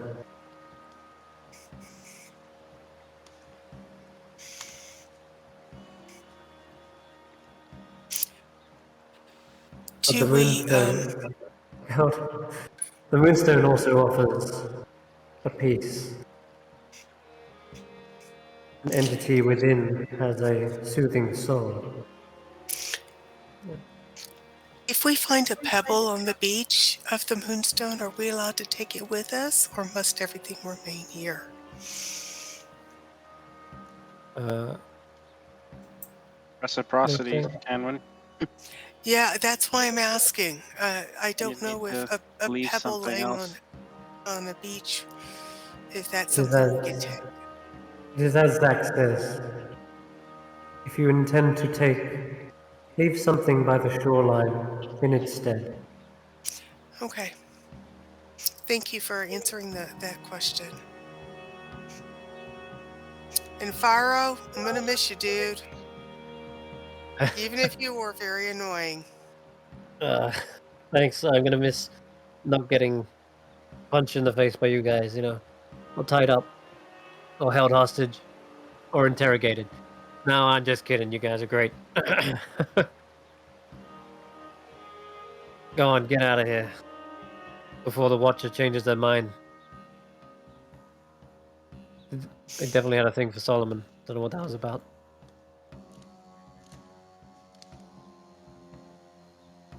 Rodolfo is the first one out the door. Okay, yeah, sure. I guess I'm Tanwen gonna will be. start. Xaxx is gonna be the last one. I was gonna hang back, and it's still in the cave, for Cool. a little. Just gonna linger as long as he can before even after the Watcher leaves. Okay. As it's now just sort of quiet, and you are alone with the Watcher, they look at you for a moment, and there's a shimmering magic that emanates from both their scales, your scales, and the moonstone itself, almost as if they sort of mingle in this harmony, this ebb and flow. And you sense a connection to the moonstone, and then effectively from the moonstone to the Watcher. And the moonstone itself seems to have a connection that reaches far out. You can sense the singing stones outside. You can hear their notes of harmony within your mind, almost as if you can play them telepathically. And those chimes seem to be a distant echo as well, as if there are others like this, but there's a splintered realm preventing that connection. Like this, it's like the Watcher said, they can't see past that splinter. They can't read the signs. In the same way, you can't quite hear the chimes of those distant moonstones. It's like they're muffled or broken somehow. We'll get this place back together, and you'll be whole again. You hear a chime in response to that, a soothing sort of acknowledgement. And there's a Oh. sense of patience as well. I'll slowly start making my way out the door, thinking Okay. about the promises that may have been made. Yeah. All right. Okay, Xaxx emerges, and you all make your way out onto the shoreline, potentially trying to dry yourselves off and such. But you feel invigorated as you come out of the waters. It feels as though you've had a rest, not a long rest, but at least one that has recovered your wounds. And you look over where there were perhaps scars or bruises beforehand, where the battle took place. There's now just smooth, clean skin. It feels like I've leveled up. No? No, you feel like you're as good as you feel healed. You don't feel underleveled. You don't feel crippled from the combat. You don't feel swallowed by a giant monstrosity in a lake. We all are we up to full health then? I feel You're let me just check. Rodolfo is missing 2, and you're missing 2. You're missing 3 as well. Yeah, I will say that over the course of you staying in there, you've restored all your hit points, Yay! so you can be back up to 27. I think. Be up You to had 11. 27? So in total, I Yeah. think from the Oh, temporary. yeah. I Yeah. have 17 with the temporary HP. I have. I don't mean to complain, but before we go anywhere, I really need to empty my boots and wring out my socks. Oh, I can take care of that. I still haven't. I can prestidigitation you. Oh, thank you, Xaxx. I have this. Really appreciate. I don't think I've ever been this wet in my life. I mean, it feels wonderful, but wow. I'll prestidigitation you, and there you go. Thank you. So, You're all cleaned up and dried off. Does Speaking of anybody else cleaning. want one? it's okay. Yes, please, if you would be so kind. All right, Rodolfo, you get a shot. All right, yeah, you're instantly dried suddenly. So what? You're speaking of cleaning up, it seems Pharaoh has been first tasked with cleaning away these screaming devilkin and washing the rocks of their blood. So he gets to work on that immediately. So All right. telling me hill? Oh, you can't tell me here. Is that where we're going? I think so. Yes, Well, but let me we check know my where- watch to see what time it is, if we need to rest or not. It's still kind of early-ish. Yeah, I'd say you've been here for about a few hours, a couple of hours. So we'll say it's coming up to about 12 then. Okay, we got some time. We can travel down to towards Yeah. Ptolemy Hill and Seems like a good idea to me. yeah. We just need to be on the watch out for that necromancer, since we still have Sir Talavar. Yeah. Well, He's gonna be mad that we ma- tricked him. and when maybe you can, since you're a ranger, keep an eye out to scout ahead and I make can sure that do that. everything's good. Yeah, not too far though. Well, Ptolemy Hill's quite a way. It's like Ptolemy Hill always feels like the most distant part of Hither, but there's ways to sort of circumvent travel. Are you How do talking we about do that? the O wells? That's the one. Uh-huh. I You know how am to so use curious these about these. wells? Yes, we know of them, but not how to navigate is very specialized. Well, you could give it a go, but there's been some, I don't know, fluctuations in the water levels, as you can see. The O wells are malfunctioning, so you could get lucky though and end up where you want to be. But you can't get much worse either, because you're already the furthest away from Ptolemy Hills you're gonna get. Where's the closest O well? Yeah. Let me see. He looks around for a moment, sniffs the. He prods his fishing rod into the water for a moment, and he watches the bobber seemingly float away in a direction. Oh, this way, listen. he starts heading off into the distance. Not too far. Okay, let's. I think let's head to that one. Oh, you have cards now. Yeah, you are. Go back to being cards. Oh. Cool. Alright then. In that case, you slug your way through the swamp, which I'll say for the most part, it's pretty uneventful. Near the Watcher's Pool, there's this cleanliness, sort of purification from the moonstone that seeps outwards, and the land is less treacherous. It's almost as if it's this emotion of peace is also felt from the land. But by the time you get to the Well, it is buzzing flies, croaking frogs again, and swampy marshland. Okay. Wait, where am I? He's looking around. Yeah. This is the one. Yeah, over there.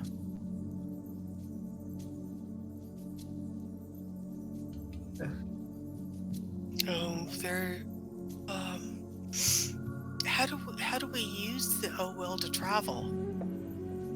We just Well, you jump in, Yeah. and then the water gets pumped out in a different one. What if we Suppose- drown? What? What if we drown? What's drowning? You know, when you stop breathing underwater and die. Don't breathe. No, don't breathe. What? Well, don't not breathe underwater. I don't have gills. Oh yeah, I forget you guys aren't amphibious. So how do we not drown when we go in the well? He shrugs. That sounds like a you problem. Is what I'm trying to say. How long does it take usually to emerge on the other side? Well, Like more or less than a minute? I've been watching these waters for a while. You could call me the watcher of waters. I don't know. I'm not as mystical though, but I can tell you, it's about every 10 minutes. These things seem to go pump in and pump down. But I mean, you could time it, right? You could wait for it to suddenly, pull in. Sounds like a plan to me. You could wait for it to suddenly drain. Or you could wait for it to, like when it's about to pump out. That's when you jump in. I don't know. It's Um, it's a bit of a gamble. I think I'll walk. This gamble is much Feeling- easier to take if you can breathe underwater. I'm gonna take the gamble. Uh, But you don't. Why don't you go in it when it's drained then? I'll go in when it's draining. That sounds right. And then I can get pumped out at the right place, hopefully. Because like, he looks across and he looks at the well. Well, at the moment it looks like there's a spot of land there. So yeah, you'd be good. You'd be good to go in. Right now? Well, yeah. If it wasn't, it'd be like underwater. Okay, I'll jump in. Okay. Amazing. I'll Is jump there a in way as to well. tell if at the bottom of the well it's like getting higher, getting lower? Is it just stagnant? So you definitely noticed earlier when you heard that lugging, guzzling sound. That's definitely when it starts kicking out. And you've also heard it where when it's draining as well.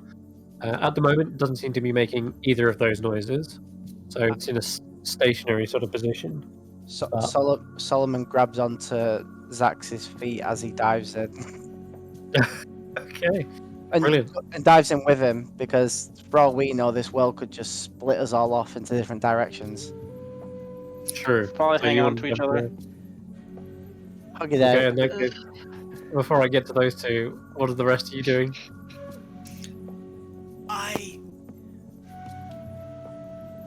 I look with disgust at the swampy water.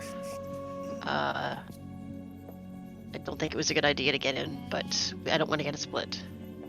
And I'll tell this to Tanwen and Tarquin and say, I don't think we have a choice now. I think. I think we have to go too, but did y'all ever learn the trick of blowing air into a bag, sealing it up, and then taking the bag with you? I wonder if we need to quickly make air to go with us. He looks at her like she's crazy. Okay, So what? There's a bag is empty. There is air in it. That's how they work. But I have things in my Right, bag. I can't empty it. No. Never mind. Let's just follow before we lose them. Fantastic. Okay, as you dive in, He goes in feet first and as slowly as he can, trying to keep his hair out of the water. Treading water and hanging on. I'll catch up. okay. Tarquin, Tarquin, come, we can't leave you behind. We will teach you to float. Come along. We will hold you up. Nope. Tarquin just starts to walk away. Wait, Okay. which Oh my way am I God. going? Well, you gotta get past Brigand's Tollway if you're going that way. Okay, I'd rather try to do that than deal with this. So, Okay.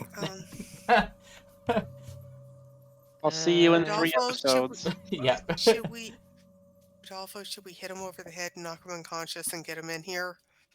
Oh yeah, that's right. Be I- unconscious and drowning. Yes, I don't think there's a I don't know, say something nice. I don't have any spells to make him do what I want. That's why I was suggesting we hit him over the head. Well, we do need I him guess- I'd awake, like to see unfortunately. you try. Tarquin, we can help you. We can teach you, and you will not need to do anything besides hold your breath.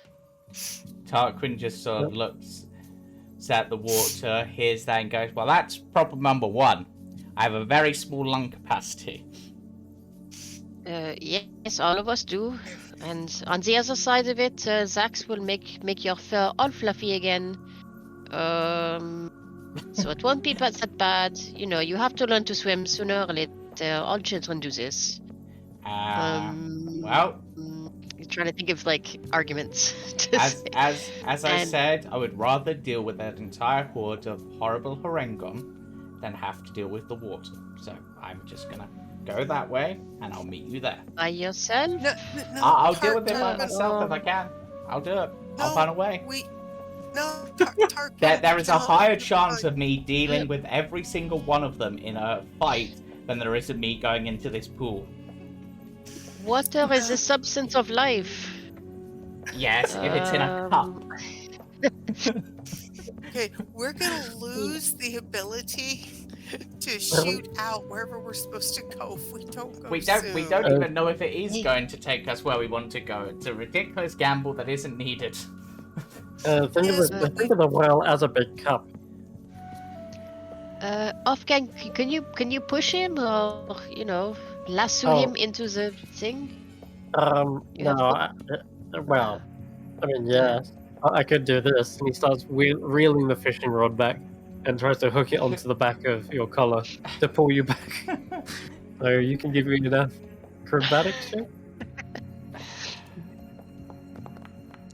Oh my god! You know what? I don't even think that's going to be possible. He really doesn't want to go in there. Wow! Like, do you catch it? Yeah, Tarquin just sort of catches it, looks at Ufgunk, and just like, try that again. I ram this down your throat. Oh, hold up.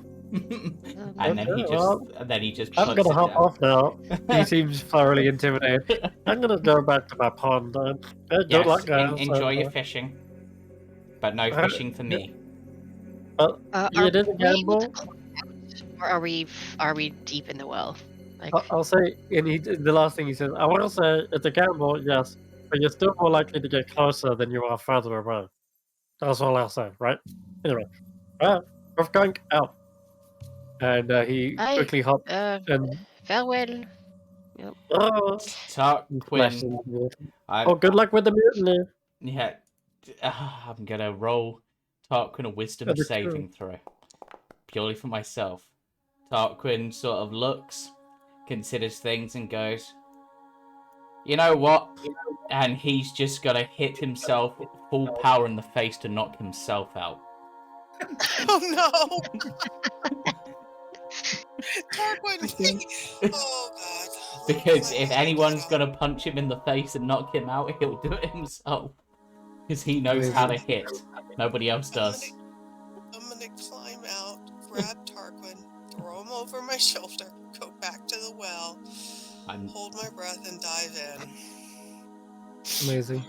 Okay. Yep. So you actually find... Alright, actually, first of all, because you were the first to jump in, Xaxx, go ahead and roll me a d8. A d8, you could say. And if anyone's paid close attention to the map or the diagram that Elmer gave you, you'll notice that there actually is 8 Owells in total. So I'm going to count down and see which one you end up in. I'm just going to go from left to right and down like I'm reading a page. So 1 is at the top, which is the one you're in. As you jump down, not number 2, 3, nope. There's 4, there's 5. Are we supposed to be seeing something? Yeah, there you go. I'll take you to the hidden map. So the diagram of the maps show you the kind of locations of the Owell. So because I already gave you those, there is 8 on the map, and by my counting from left to right, going down the page, you end up in the very bottom left, effectively. So, I'm actually going to take you straight back to that map again. But yeah, there is indeed 8.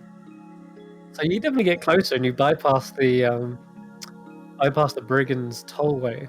But let's see where you're in. Let's grab all your... Way better. I see like 2 days travel. But first of all, you guys end up splashing down into shallow waters. It's kind of muddy. It's difficult to see down here. There is some light shining down, but those without dark vision are definitely struggling. Did we die? Is this what death feels like? I don't think so. Not yet. We're good. Oh, you guys came too. Yeah, I would say there was almost 10 minutes of actually convincing Tarquin. So by the time he actually jumps in, you heard the gurgling and the guzzling sound beginning to pick up. That is a dripping sound that turns into slosh, into crashing waves. And it's at this point when you're already some way down the tunnel, Xaxx uh, and Solomon, when you suddenly hear that rushing waves. The others have jumped down just in time before they get basically spat back out. And instead, they're sort of sent down the tunnel with you. And just you're all picked up by the water, just flooded straight down this flume. It does feel like a flume ride for a good few 100 meters, but it's still the water level's raising and raising to the point where it does reach the top, and you splash through one of the flumes into an underwater section. I'm gonna have everyone roll a Constitution saving throw. Yeah. Just to hold your breath.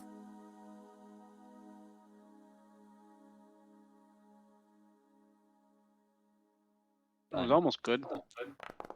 I'm obviously the exception to this because I can't hold my breath. I'm unconscious. I mean, that's true. How much? And I guess I did very What have you badly because I I was have dragging 10. Tarquin and not just swimming.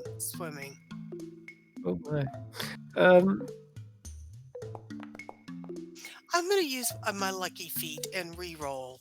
Okay. Good choice. Good choice. All right, so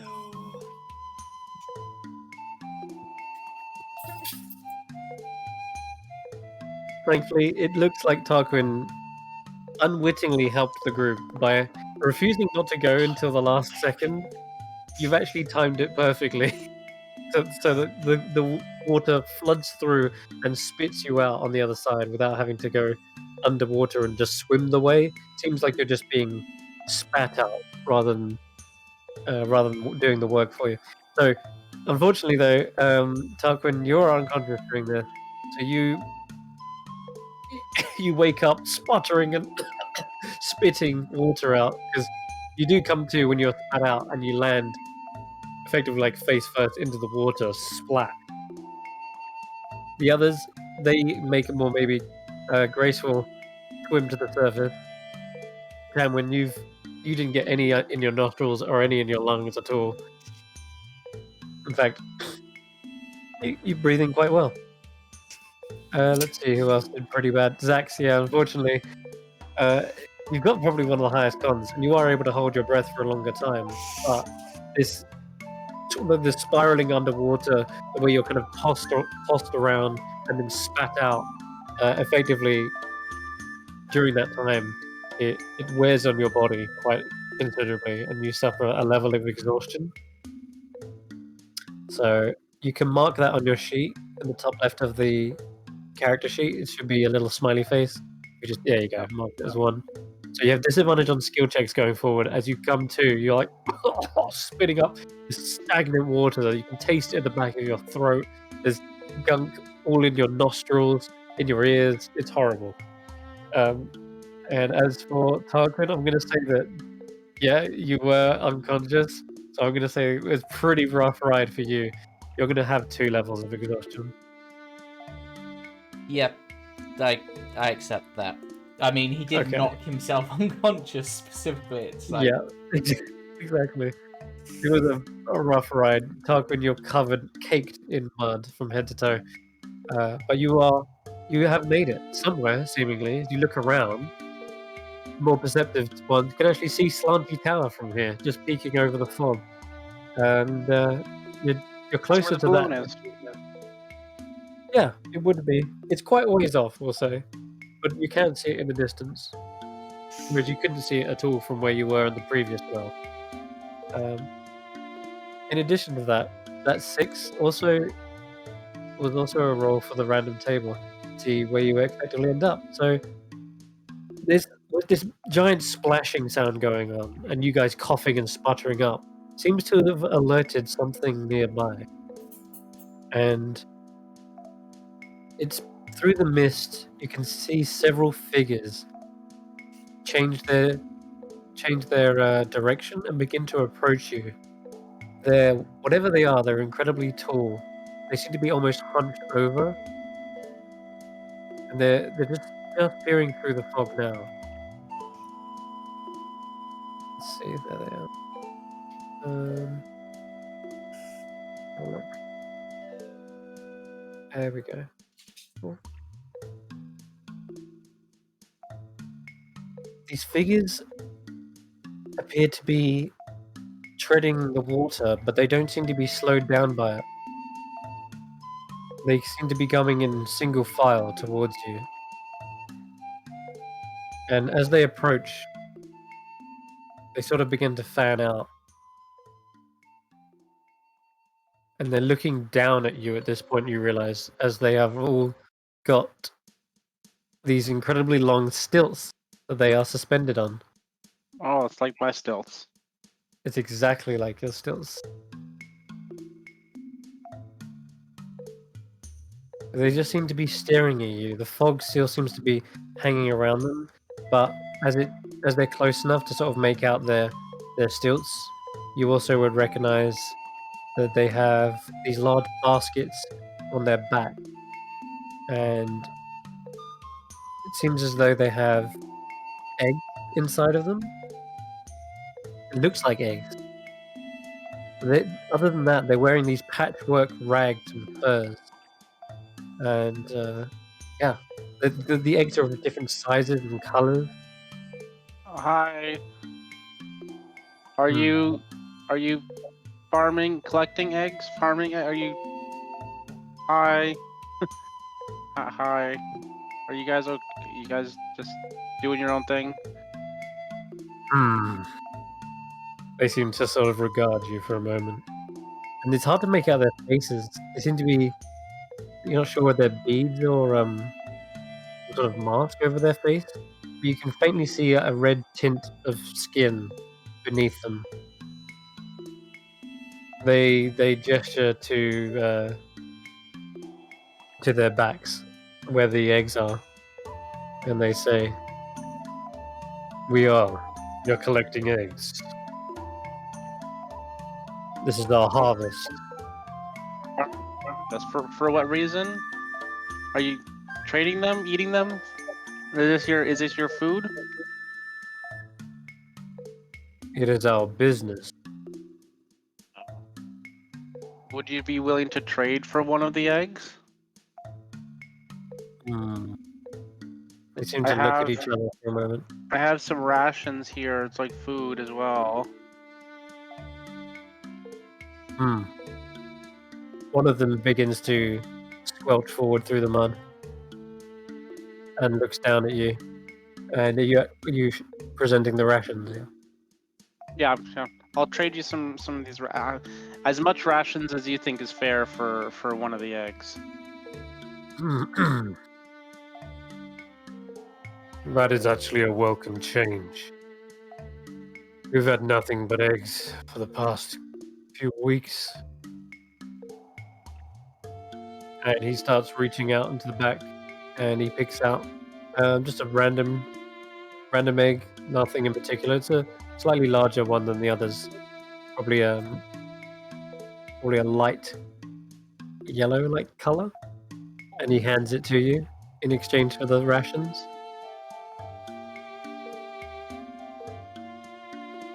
I'll give him These the are for rations. reptiles and birds. So do would I like crack it and fry it up or something, or is there a special way to eat it, or is it like not something you really eat? It's got like a snake or something inside. You may do with it as you wish. Oh boy. Choice is Okay. yours. Oh, thank you. He looks around to the others and says, "Did you just come out of there?" Yeah. A peculiar way to travel. Yeah, it didn't. I don't feel so good after it. It's maybe not recommended all the time, but we needed to travel fast, so it was a gamble, and didn't quite get where we were aiming to go. But you know, Well, we're here Like- because of you. So now I have an egg. So Life in hither is often a gamble. You have to make good with what hand you're dealt. that's correct. Hey, that's like a card game thing, and we're called the Carnival cards. So that's a fitting saying, I would say. Well then, I hope your luck turns up. It looks like it's a bit on the down low at the moment. Yeah, it's not doing so great, but hey, we're still here. We're still progressing. Oh, sorry, Tanwen's just had a bit of a cough. She's, the water in the well's not great. Oh God, who the hell are these guys? Oh, these guys, they're egg farmers, Solomon, or egg harvest, or egg hunter, something like that. They're egg people, and they're just here to trade. There's actually 3 more of them off in the distance who are also seemingly going about their business in the rivers. They also have baskets filled to the brim with eggs. Yeah, we should probably see if we can find some eggs too. There seems to be a lot of them around here, so we don't have to. Well, I don't know what we do for food, but yeah, you guys seem to have a good idea there, and maybe we can trade them for other things too. That's good. You guys are smart. We are resourceful. I wouldn't say smart, but we do what we can. Yeah, and you've got stilts. I've got stilts too. So Are the mushrooms around here edible, or can I roll to see if the mushrooms are edible? Yeah, you can. You can give me a nature check, and I'll say you can go with advantage as well, purely because you're asking them, and they seem to know the lay of the land quite well. Oh, okay. No, I was asking you because I was gonna offer. Oh, I Um, see. I was gonna say if y'all are tired of eggs, then there are mushrooms around here, and if you prepare them the right way, then you would have something in addition to the eggs to eat. But Okay. looks like I didn't recognize these mushrooms. Yeah, you do a pretty bad job. You think that they're some sort of edible mushroom, but as you Definitely suggest take a this and chance. turn to them, they all turn Oh, their heads and they oh, say, "You did this one hit their head on the way up?" I'm sorry. I was just trying to figure out another way for y'all to get food other than the eggs, since you said you were very sick and tired of the eggs. What? So You really I was will be sick if you eat one of those. What? okay. Well, it was just a suggestion. I'm sorry if I upset you. How about this? You guys like eggs, right? That's why you're collecting them? We don't necessarily like them, but it's more of a business to us. I have some carrots here. Maybe you can entice certain special rabbit folk. I hear it We around the don't do church, business with the brigands. but I hear it at sometime around the year they lay eggs. But we will happily take some in exchange.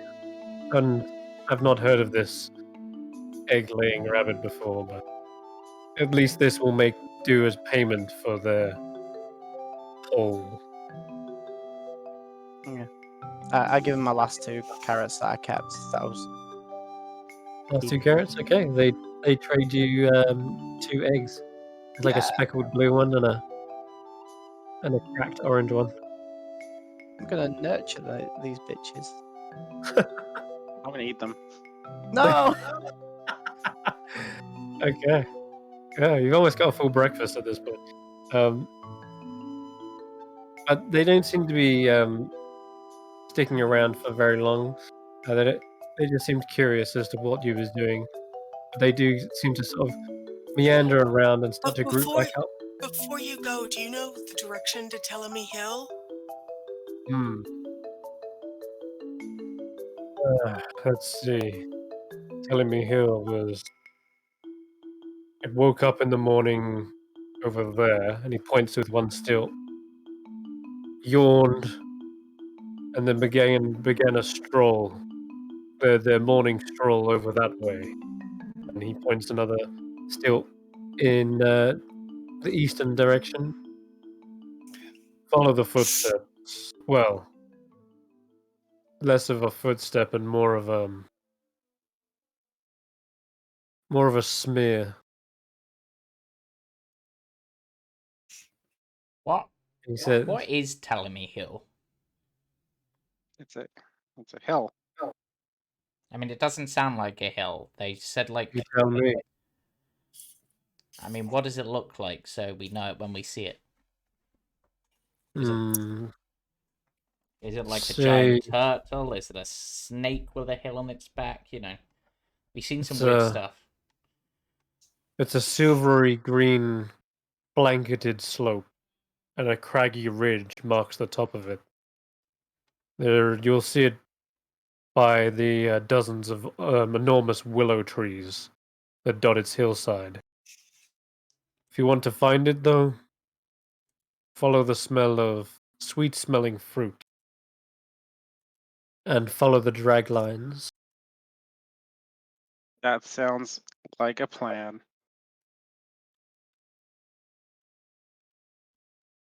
We are. Thank you. They nod, and they say, "We will be off now." Yes, Back to thank Dan. you for the trade. We appreciate you.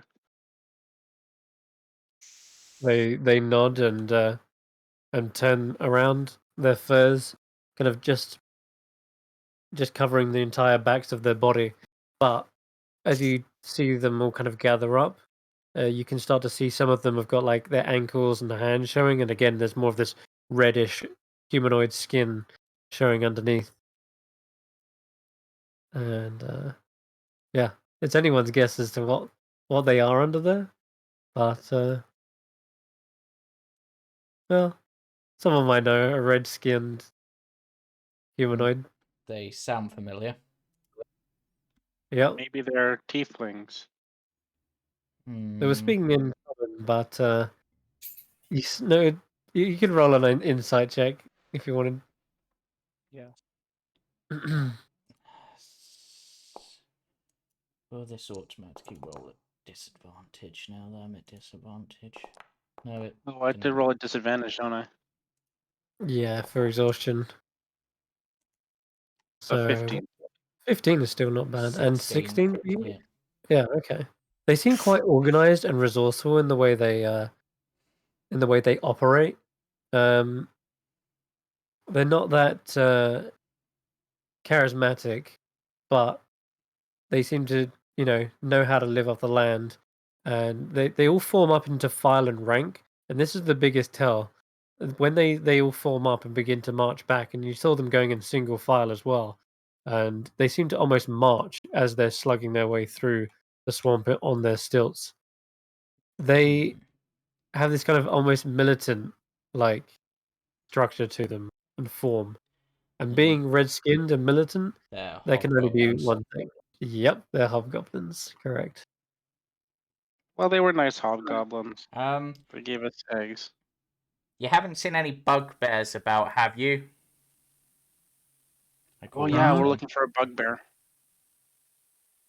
Bugbear? Not here in the swamps. No. We're looking for a missing one. Also, just because you seem to walk about, have you seen a displacer beast or a halfling? Displacer beasts? No. Halfling? We have seen smaller tracks in the muck and mire. Whereabouts, But if you don't mind me asking? they say they seemed wandering for a while, but before long they seem to head in a direction. Same direction we're heading. Back to Downfall. Oh. Okay. That's good to know. They could have belonged to any small creature, but they were humanoid. I will And keep with that that- in mind. Thank you for your assistance. They kind of grunt and nod, and the Steelwalkers disappear into the mists. Well, that was nice. Yeah, you rolled a good thing Unusual on for the table. hobgoblins.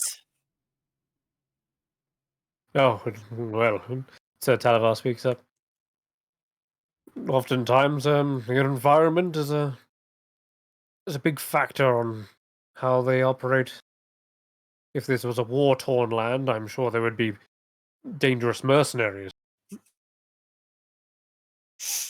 So, to tell him here, and Solomon just does like a 360 spin and then just starts walking in whatever direction he stops, sniffing for We fruit.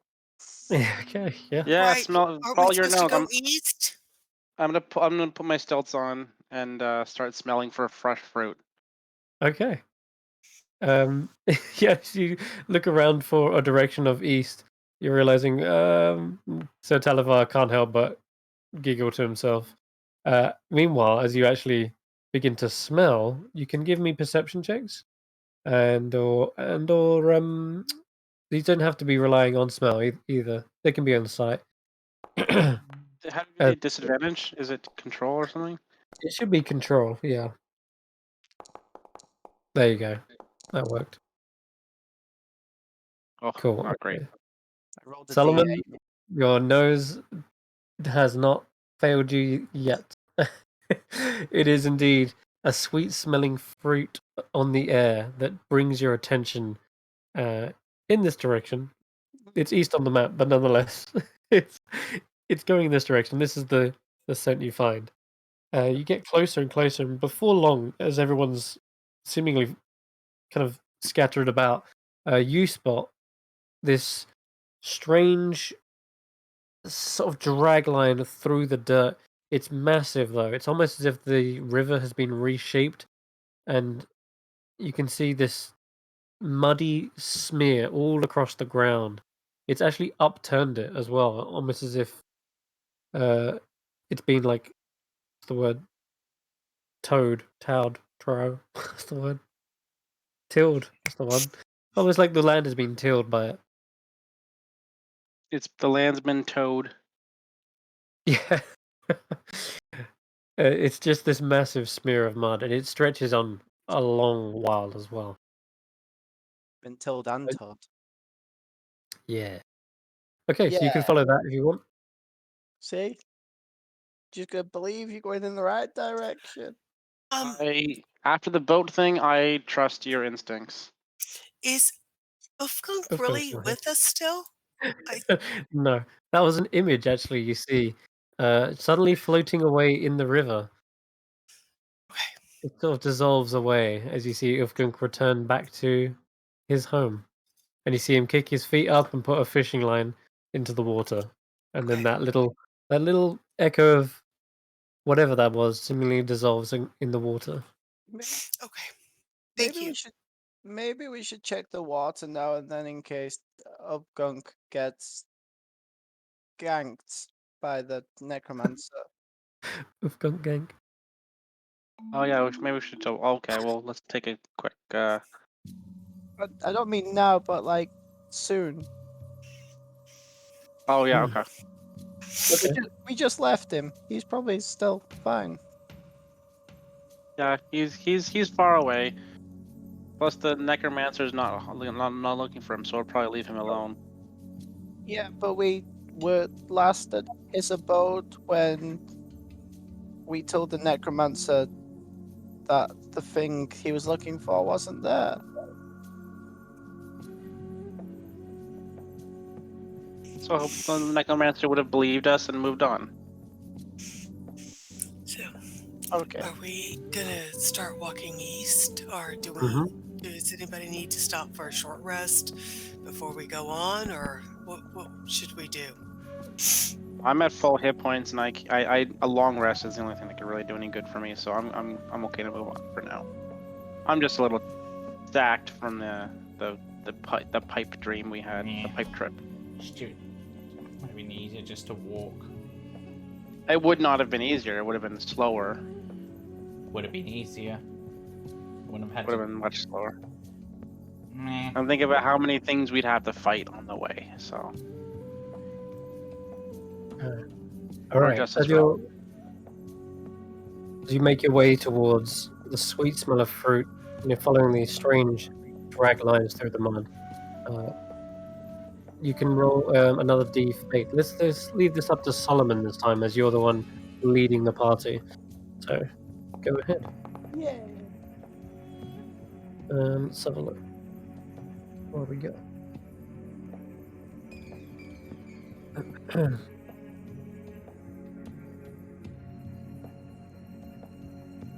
4. Well, we've had marsh gas before, so instead I'm replacing it with not one from this list, Let me roll again. but an expanded list that I have. Okay. If you roll like a repeat one, I've got basically backups.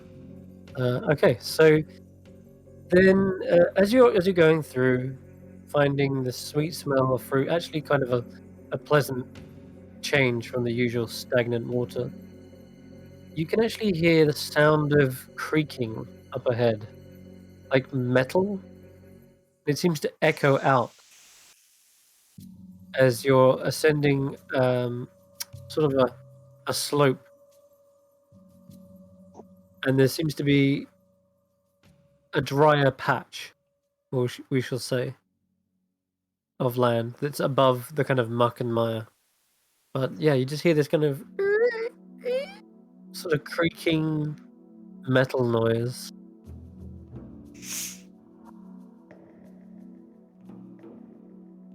And as you crest the top of this hill, what comes into view is a rusted playground, complete with a jungle gym, a sandbox, a seesaw, and children climbing all over and through the reddened equipment. They look kind of tired. In fact, as they perhaps notice you, they don't just suddenly gasp or jump for joy. They sort of just sigh and look in your direction with a kind of melancholy-like expression. So they don't look like they want to be there. You're not sure. You'd have to get closer and either ask them Do or. the drag awesome. marks go through the playground, around the playground? Do they gonna stop at the playground? I'm gonna say because this is a kind of a hillock. It's clearly gone round. As you get to the top and you're looking over, the lines have dragged around this, and it's moved past it. I'll get to 30 feet away. Okay, you're close enough now to notice that several of those figures aren't children. In fact, they seem to be on all fours. They have more than 4 legs. There's these weird beetle-like creatures that are in the middle of the playground. Some of the other kids, they don't seem to be paying much attention to them, in fact. The children aren't playing with these beetles, they're separate. And what seems to be ribbons are tied to these beetles' like necks, and the ribbons go up and towards a wooden maypole in the center of the playground. But as you get close enough, you can see now their expression much clearer, and in addition, you can see their complexion, which is sunken eyes, like bags under their eyes. You can see they look quite emaciated and hungry, and they're dragging their feet. Their hands look sore and dry. Like one child who's been in the sandbox, their hands look like particularly dry and cracked. Yeah, and you can see one girl on like a swing. Oh, sorry, on the seesaw. That's just their head is like hung down low, almost like they haven't got the strength to even lift it. Are Can we I? supposed to be seeing this pop up? No, this is all theatre of the mind. Okay. If there's any on the playing on the outer edge, can I try and grab one of them with a farm whip? Uh, Pull them just like away. not violently, I'm guessing, just sort of pull them. Yeah. Okay. Friendly farm whip, non-lethal Friend- farm whip. Okay, sure. Yeah, on the outside, then I guess it'd be this 10-year-old looking female rock gnome, and they seem to be playing tag near the jungle gym, but they're chasing each other in the most pathetic way. Like they're dragging their feet. They're not even trying. They're just sort of like slowly shambling after them. And you capture this rock gnome as she's trying to crawl under the jungle gym, and you pull them away. And they Pull, look at you. pull them towards They're them. like, It's like, tag, you're it. What? What are you doing? That's not fair. Why? Hey, get off. Why are you in there? What? We're You look- playing. You look terrible. Why are you? Have you not been eating? We've had something to eat. Yeah, we Then why? just had what the bullywug gave us earlier. What did he give you? Oh, just some fish, Uh, from the some swamp? grub. Huh? From the swamp? Yeah. I mean, it Oh, was okay. You should probably eat something better. I'm gonna give him a ration. Oh, thanks, Mister. You don't look so good. I'm None, fine. none of yous do. We're just a little tired, I think. I think we've been playing a bit too long, but Do you want to be playing in there? Can you stop? yeah. Yeah. You can give me an insight check.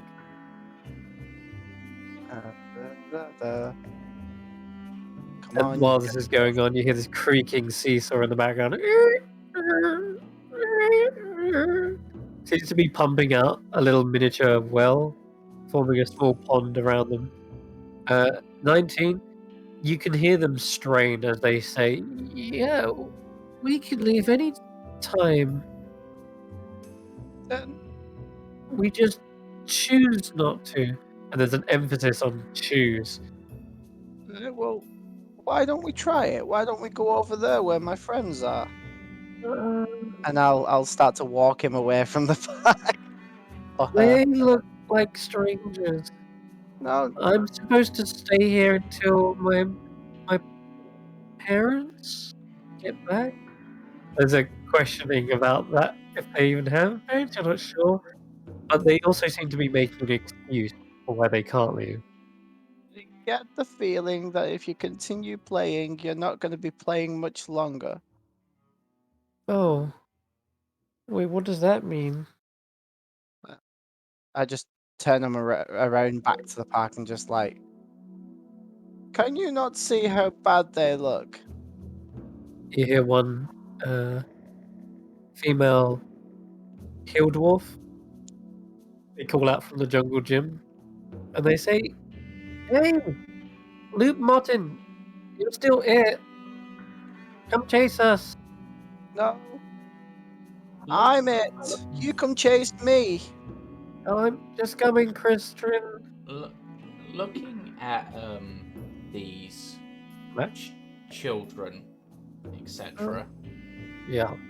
Do any of them look at all like the halfling husband? Because when they went through the portal, they sort of reverted to like a child form, right? It's true. Yes. They did. And this is obviously a bunch of children playing. And if I remember Give me rightly, a- wasn't it like he wanted to go play forever or something? Wasn't that like one of his things? Yeah, give me a perception check. Then. Can I go in on that as well, or just him? Yeah, you can as well. Because I Yep. was close enough. Yeah. Come on, come on. Oh, you rolled really well. Even with Okay, so you're sort of disadvantage. scanning, looking at each of them. There seems to be there seems to be a female human child. There's of a non-binary wood elf. They look like they might be about 8 years old, but definitely not halfling. There's a half orc. They look about 9. They're playing in the sandbox. See a hill dwarf, rock gnome, and there's a male human by the looks. He seems to be just poking his head out, and he says, "Ah, screw it, I'll be it," and starts like lazily chasing after the other one. But No. I'm not seeing a halfling out of all of those 6 children. I asked the child, is this all your friends, or are there more of you and just some aren't here today?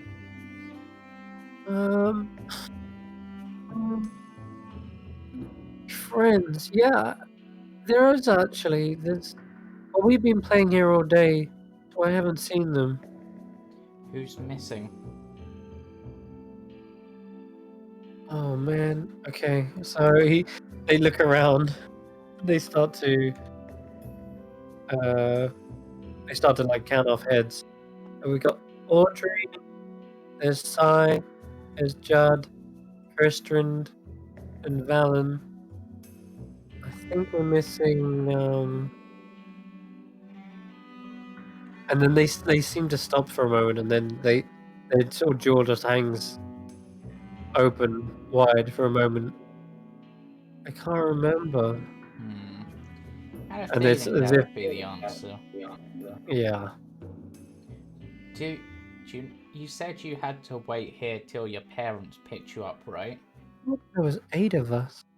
They seem to be like hearing your question but not answering. Like, wasn't there 8 of us? What? Sorry, what was that? You said you were waiting here till your parents picked you up, right? Oh, right, yeah, our parents. Do you know who told you to wait here until then? No one told us to. Well, our parents, I guess, told us. No. And they seem to be very confused at this point. They seem to be contradicting everything they say, and they're really unsure of themselves. I'm sorry, I'm really tired. They rub their eyes. Nap time, and I guide him away, guide them even further away from the park. Yeah, they seem to get about 30 feet away before their knees kind of go weak and they give out and they sort of collapse into the into the marsh. I pick them up and I get them a decent distance away where they can sleep, away from the park.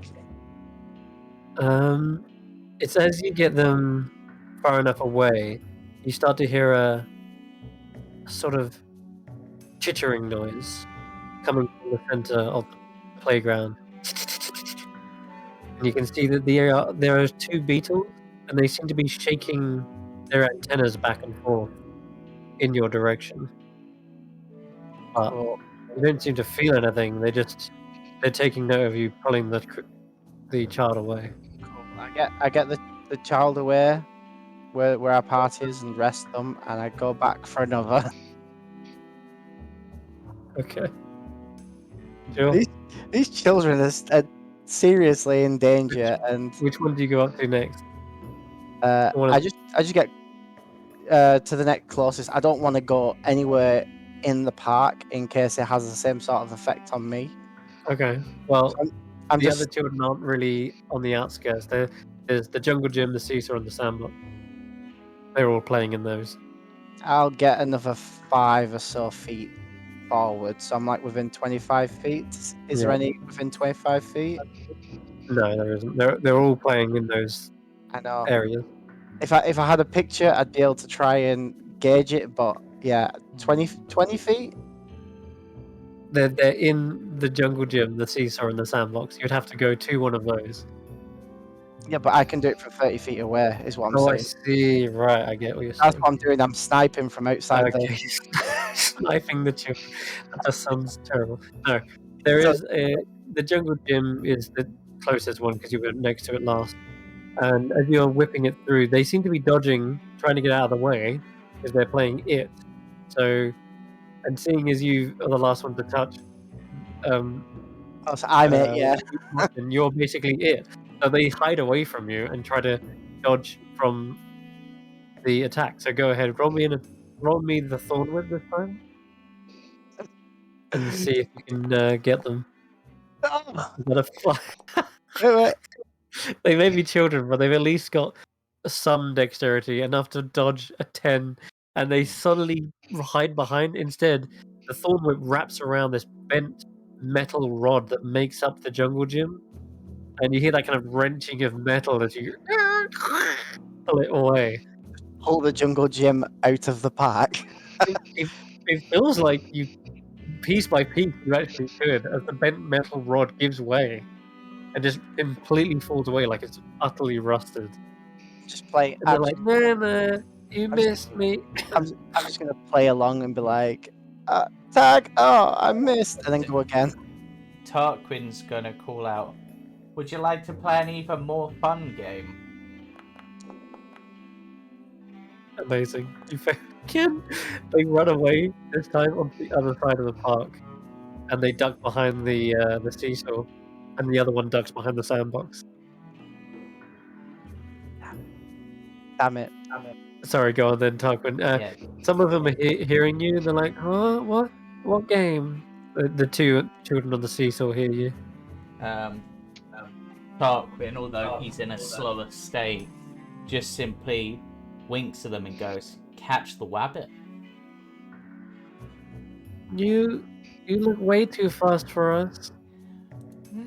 I'm not feeling my best. Look, and he tries to hop, and because his speed's halved, he doesn't hop very far. See, I'm on easy mode at the moment, but I bet you still can't catch me. Okay, roll me a persuasion check. And with disadvantage, you two are exhausted. Yep. Nope. Oh, no. I'm like, no, we gotta stay here. Yeah. They kind of seem to nod back and forth to one another. Yeah, we stay. And they seem completely glued to the seesaw. I have an idea. I've got these 2 eggs here. How about you two come and play an egg and spoon race? The finish line is where your friend is sleeping over there. No. You can roll me a persuasion check as well. Different game. Yeah, different game. How many games can we do? Persuasion? Yeah. Yeah! Oh, at this point they go, no, we can't leave Why? because they don't seem to really give you a reason. Tarquin sort I will of say, sighs go and looks to Solomon and goes, "Tag me."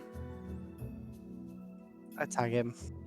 And he cracks his neck and goes in after the children himself. Oh no. Okay. These beetle-like creatures see you enter into the playground, and And I will say to one of them, "Hey there, buggy boys. I'm here to pick up my kids." they rattle their antennas towards you. "You're gonna stop me." And he I'm just gonna says, cast Shillelagh and follow Tarquin in, Yeah. prepared to whack a beetle. "Yeah, Tarquin." If you need to play Tarquin sort of just pulls out a dagger and it's just like, "You're really gonna try to stop me?" I'll go in behind Tanwen. As soon as you pull out that dagger, is when they suddenly jump straight towards you, and I'm like, actually gonna Oh, need some. I just recognize what those images are. No. Yep. As soon as you pull out that dagger. Oh Okay. no. Oh no. They're What? rust monsters. A They're what? what? They're rust monsters. Rust monsters. Mhm. They literally rust anything metal. Yep. You've got it. That's why they suddenly like jerk into action as soon Yeah. as you pull out a metal dagger. Mm-hmm. That's fine for me. I don't really have anything metal. Yeah, No, you to be don't. honest, I've just got my daggers, so it's just like, Okay. yeah. Let's get an encounter. In fact, this is going to be nice and easy. If we just go back to the Oh Well map, and we'll Yeah. use that as Yeah. a map. Okay. Cool. Just without the water. Yeah, so imagine the well is actually a maypole, and they have these ribbons attached to them. And Tarquin, you're just up there near the front. We have Solomon. In fact, actually, I'm going to drag you onto the other side. Yeah. There's more room. Grab you all. Put you over here. The rest of you on the edge of the playground. Tarquin, Solomon, you're here. You're Tanwen. casting Shillelagh and running into Tanwen, so I'll let you if you wanted to move up. I'd Okay. be within 30 feet, but Tarquin actually ran forwards. Yeah. Gotcha. Okay, and then everyone can click their little dice on the initiative tracker. I'm not on the initiative tracker. Oh, I missed you. Sorry. There you go. You know how to add yourself. Seriously. My dice. I have a +6 to initiative, and I never get high on initiative, I swear. My Oh, my dice rested on its edge. From what I could see. But it still gave me the 21. Okay. So these tittering people rush forward, pouncing towards the dagger. But Solomon, you've seen this coming. You've got your thorn whip ready. What do you want to do? Save the children, save the children. I'm gonna try and grab another child. Because that was Yeah, my okay. yeah, that was my intention before the fight broke out. Oh, come on. Technically, it's one better. It is. Wait, how much Look, I've got them padlocked. Yeah. how much AC does a child have? Well, they've probably got partial cover because they're hiding from you. And they've Yeah, got that's true. dexterity. That's a fact. They do have cover. Alright, it snaps over the top of the sandbox and lets loose a load of, like a bucket full of sand, just spills everywhere. Yeah. That's it, I'm afraid, unless you want anything. Yeah. That's all I can really do. Okay. clarification. Are the children tied with ribbons to the maypole, or are the monsters tied with ribbons to Yeah. the maypole? Just these three beetles, yeah, the monster. Actually, you know what I'll give you with that, Solomon? As you pull the bucket instead of the child, when that sand hits the moist, swampy marsh, you see that the moisture is suddenly absorbed immediately. Like it just sort of drains it away. So it's like draining moisture. I guess if these are rust monsters, it might be rust in the iron in the children's blood. Well, yeah, you definitely saw the sand had this kind of drying effect on the child's hands. I mentioned they're like completely cracked, dry. Is it dust Yeah, of dehydration? whatever that sand is. Sorry? Out of character, I'm just like, are they playing in a big sandbox with dust of dehydration? Something like that. You can tell it's definitely a magical effect, whatever it is. When that hits the water, even little ponds of water just suck up immediately into the sand. Okay, anything else? There's nothing else I can do. Okay, alright then, go around to Rodolfo. Excuse me, Rodolfo. Yeah, he hasn't figured out yet what's going on. But he's gonna as the children are hiding from him, he's gonna let them be, and he's gonna just Eldritch Blast somebody. Because Okay. Well, these beetles definitely look like they're launching an attack. let's 15. Yes. That hits. All right. Well. Okay, yeah, it blasts a little bit of carapace off of it. Okay. And if there's anything he can hide behind, then he's gonna hide. Yeah, you could hide in the jungle gym, we'll say. That's where you are right now. Yeah. Basically, like Cool. I'm not gonna make him. He's gonna pop up, fire away, and then pop back down. No, okay. The children are like not even reacting to this combat. They're freaking out. They're like, huh? They're just sort of so out of it and spaced out. Okay, first Rust monster. We'll get up to you, Tarquin, Yep. and see. Yeah, that dag you draw, they're going to go for that. Mm-hmm. Can you make a dexterity saving throw? Yeah, those aren't halved yet. Not that That's aggressive. enough. Yeah, you managed to. You see, they're not going for you. And this sudden immediate reaction, the sword, the weapon is drawn. You're like, what?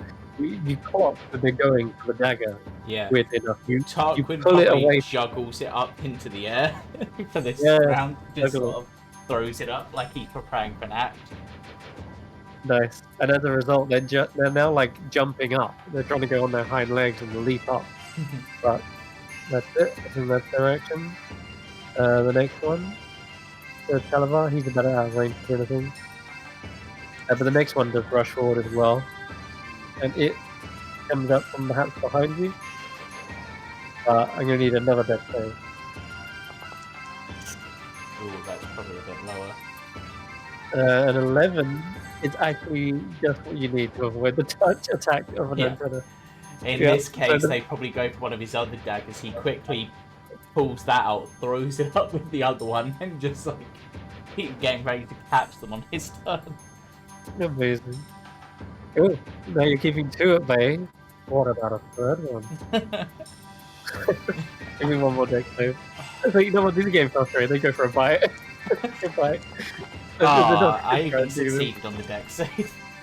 But they can't get me. They missed that as well. Yeah, I like to think this time as that one comes in to bite him, he jumps up and just grabs the daggers. Amazing.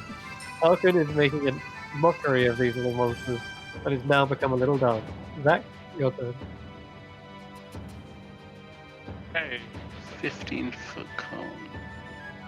Uh-oh. Did I hear that correct?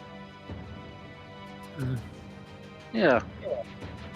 Let's move here. And then I believe where's the templates?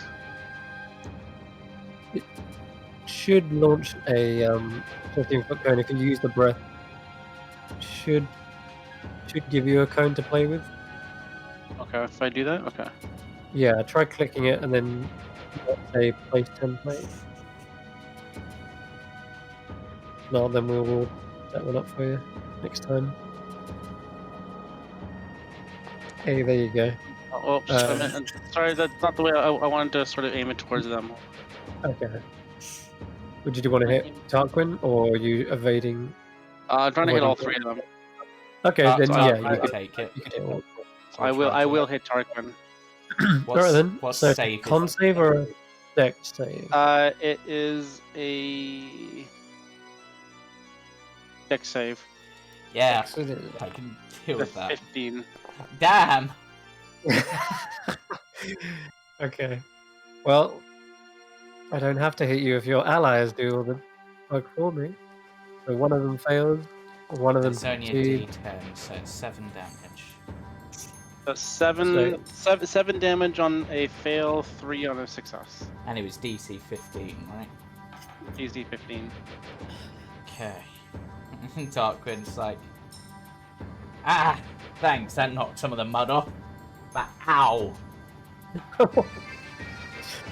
It looks like it hurt them more than it hurt you, as you see several of them get blasted away. One of them loses an antenna, the other one skids across in the mud and tries to scamper back to you. All the while making these chittering noises. Yeah. Tarquin, unless you want to do anything else, Xaxx?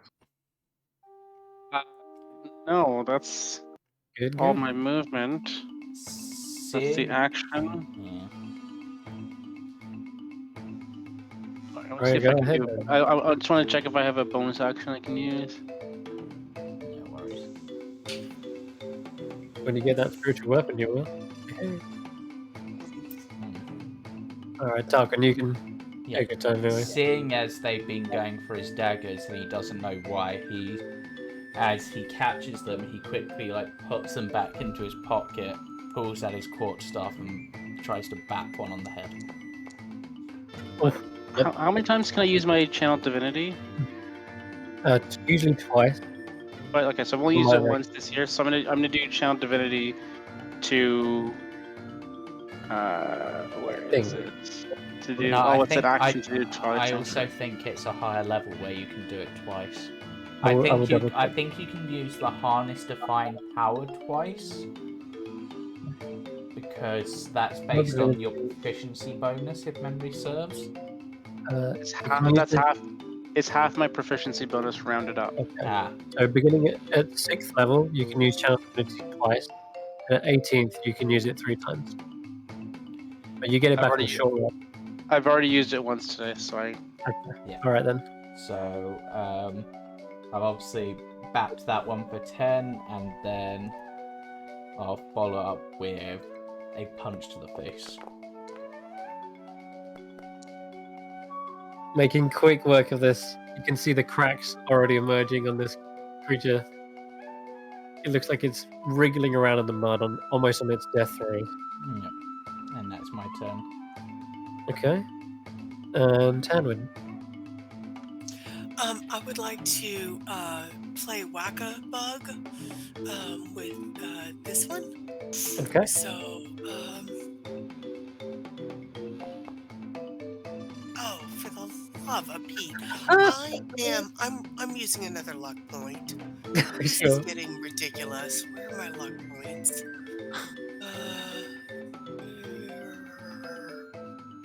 Shoot. I've lost my luck points. Should be on your features tab. Okay, there it is. Yes. Okay. Usability. And Now you can just reroll the attack.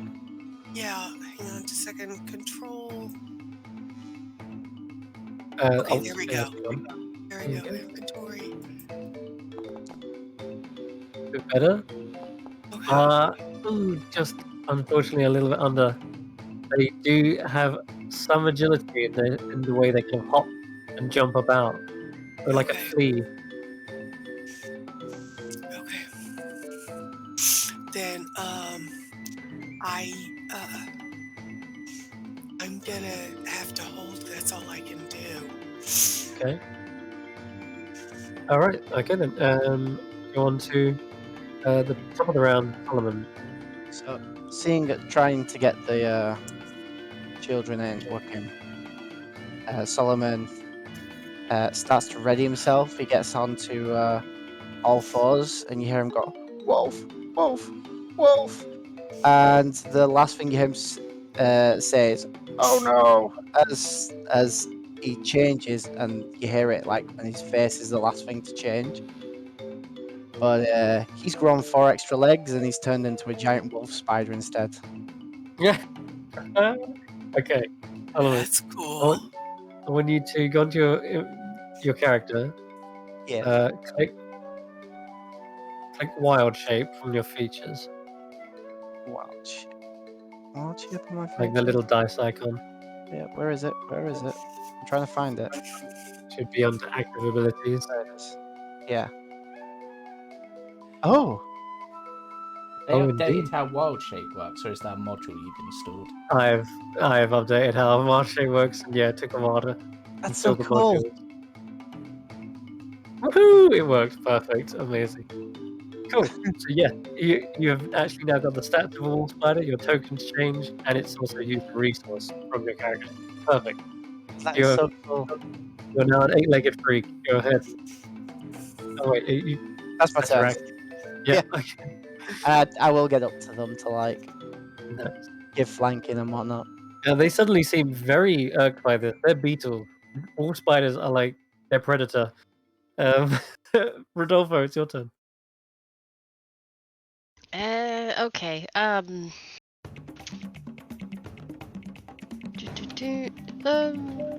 This one's looking like about to die.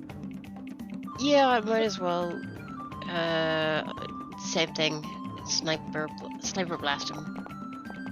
Hopefully. Oh, yay! Good. That is a hit. Yay. Quite nimble, but not enough to dodge out of the way in time. And you blast this thing, legs fly everywhere into the mud. And the ribbon sort of flaps back towards the maypole and begins twirling around it. As if it has a mind of its own. Almost, yeah, you're not entirely sure, but you definitely saw it like retract and reel in. Okay, Okay. I don't like that. It is Mm. Rust Monster go. Okay. Oh, is one of them dead already? Good. Yeah, she's blasted it. Okay. Tarquin's a hard target to hit. Tarquin is I want to hit. Indeed. You put away your metal now. Yeah. Xaxx, you're the nearest with metal. It rushes towards you and sweeps these antennas side to side, and they try to brush against your shield and armor.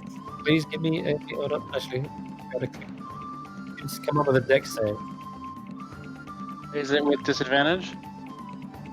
No, shouldn't be. No, I think that's Oh, 3 levels of it's not an- exhaustion. Yeah, it's not an abilities check, right? That's okay. Yeah. I failed anyway. Oh no. Okay. What are you wearing and carrying that's metal? Your scale mail and. My armor and my shield for sure. Okay. I'd prefer it if it was just the shield, maybe. Okay, we're gonna roll for it. 1 is your shield, 2 is your armor. No.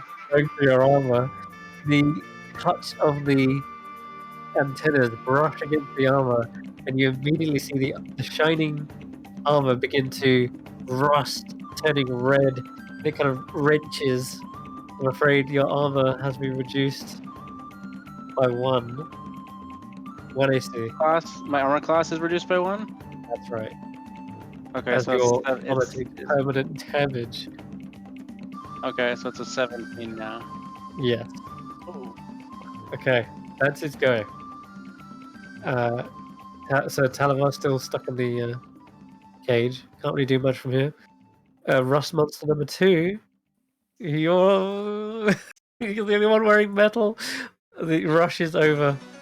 Tanwen, you get an attack of opportunity. Oh, yay. Yeah, same one you got targeted. So do I swing now or?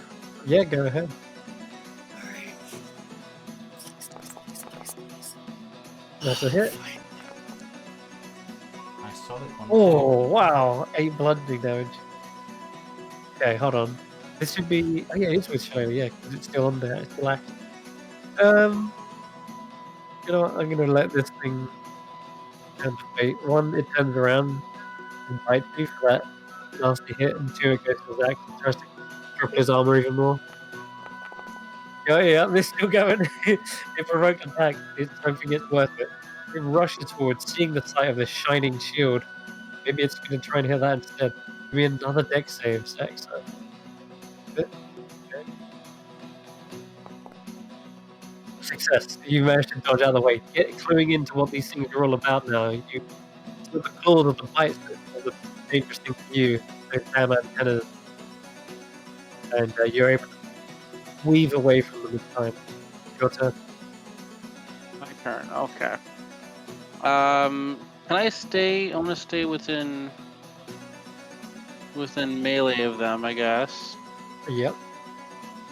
Because I want to avoid hitting Xaxx this avoid hitting Tarquin this time, but still use the best weapon. Good. Move to here then. Yeah, Oh wait, so he's Talavar, so he's still a bit or here. where's the Talavar? It's part of I your need to stay. belongings. I need to stay in melee range of both of them. Yeah. Oh. True. Well, I'm gonna get hit then. That's fine. You got temporary Yeah. HP. I got temporary HP as well as. Oh, you're Spider the spider. You're the spider. It's fine. Yeah. It's I'm fine. trying to. I gotta try to drop them both. Okay. So you should be able to. I'll help you aim it. In fact.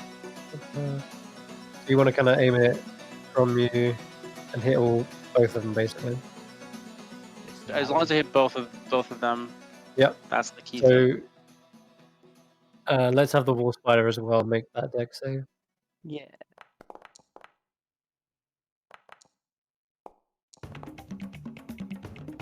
Ooh. Okay. So one succeeds, and then one fails, and it's 9 damage too. 9 damage on a fail, and 4, I guess, on a success. Still spider. We round up in this, so we're going to. Oh, we ran up, so it's 5. So 5. Yeah. Okay. All right. And yeah, unfortunately, the spider does get caught in the blast, but it takes as much punishment as the rust monsters are, and they're looking really bad at this point. Blasted bits of carapace line the swamp. Is that your turn? That's my turn, yeah, because I don't want to. Okay. Actually, I'm gonna try to draw them back. I guess if they're chasing after me. Oh, So- okay. You will provoke attacks of opportunity then. Yeah, All right. They will try to bite you. I'm gonna try to back up 30 feet. All right. Oof, natural 19. That's gonna hit. But it's actually not that bad. It's painful for sure. The bite could have been worse. The other one misses. Sort of still trying to go for your armor instead and bites onto the shield. Okay. Tarquin, let's continue your go, sir. Yeah, so Tarquin has thwacked one of them with honestly only like 5 Yep. damage, but yeah, He's still up. he's gonna spend a key point to flurry of blows. So he's obviously whacked that one, then he's gonna go Oh, crit. for still standing as well. That's annoying. Yeah, like you leave it like dented into the mud. This thing just needs one last. Oh my god, please stop. Tarquin's just like, I really hate this place. It is like it's flat. No life except for a little twitching tail. And then Anything else? as the ribbon, because you said like the ribbons pull away, am I able Yeah. to like try to grab hold of the ribbon? Yeah, you could do the reaction. Yep. You could use. Okay, so the ribbon allow you to make just a dexterity saving throw to sort of reflexively grab onto it. That is actually a pass. What happens is the ribbon seems to be yanking itself back to the pole and tries to wrap around it. Now, you can either grab it, pull yourself towards it, or if you want to stop it in its tracks, you can just hold it there for a moment. It means you'll have one less hand free. Now I'm gonna let it pull me towards it because I'm just curious what'll happen. Oh, okay. Alright, sure. You get yoinked around in a circle around the mold break. It is kind of fun, actually. You end up landing back on your feet after a 360 around the maypole. And the maypole itself seems to be issuing like this kind of pulse from it. And I'll say, Tarquin, just give me a wisdom saving throw after you land there. Yeah, whatever that pulse was, it seemed to be just a mild headache in your head for a moment, but it subsides very quickly. You feel it perhaps attempting it again and again, like pulse emanating from it. This main pulse, and it's not a nice feeling, whatever it is. Like I say, it's a headache. It's like oof, in the back of your head. Whatever you get from this feeling, this maypole is something bad. Tarquin has ideas. But it's like, Tanwen, feel free to go bash the bug, but if you like to, also, you could also break this pole. I have a feeling it's doing something bad. But you do you. Alright. There's one little beetle worming in the mud. Next to a giant spider. Yeah, is that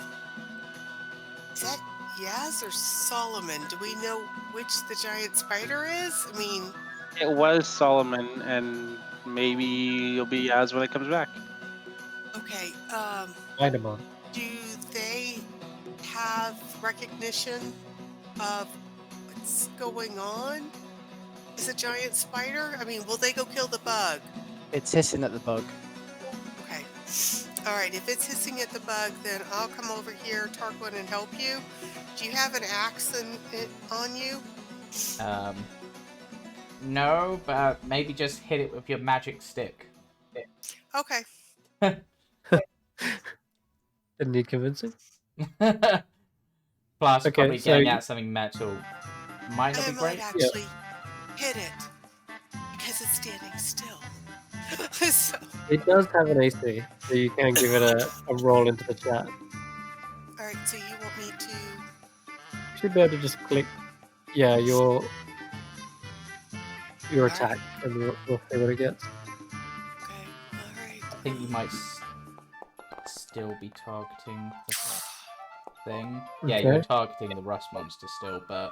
And that's fine, don't worry about that. The whack to the side of the maypole, it doesn't really impact as hard as you'd think. Maybe it's as the pulse is sort of emanating from the maypole, it's the same time as when you try to whack it. It immediately like repels that magic. But either way, it doesn't seem like you've dented or damaged the maypole at any point. Okay, how do I untarget the bug? So you can hold down Alt and then click it again. Yeah. Okay. Oh, there it goes. Okay. It's like a toggle. Alright, light them on. Spider-Born. Oh, Alright, succeeded. it has succeeded the poison, but you've got your fangs clamped deep into its head, and it's struggling to get away. Yeah. Rodolfo, prime for the picking. Yep. Oops, sorry. Target. Where are you? There you are. Blast again. Will it get another turn? Oh, yes, it will. It barely misses the spider, who's your ally. I'm afraid natural one. That's yeah. Maybe it ricochets off the jungle gym. Oh, did I hit the spider? Sorry, I No, meant to you hit didn't the get monster. anything. It just Okay. missed completely.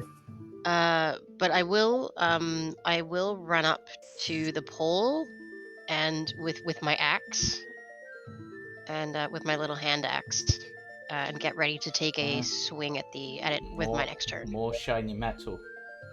Did you say? Oh axe? no! The rust monster I rock did is say- But that has I did provoked an say. attack opportunity from the spider, which could It be does. good. Ugh. It does.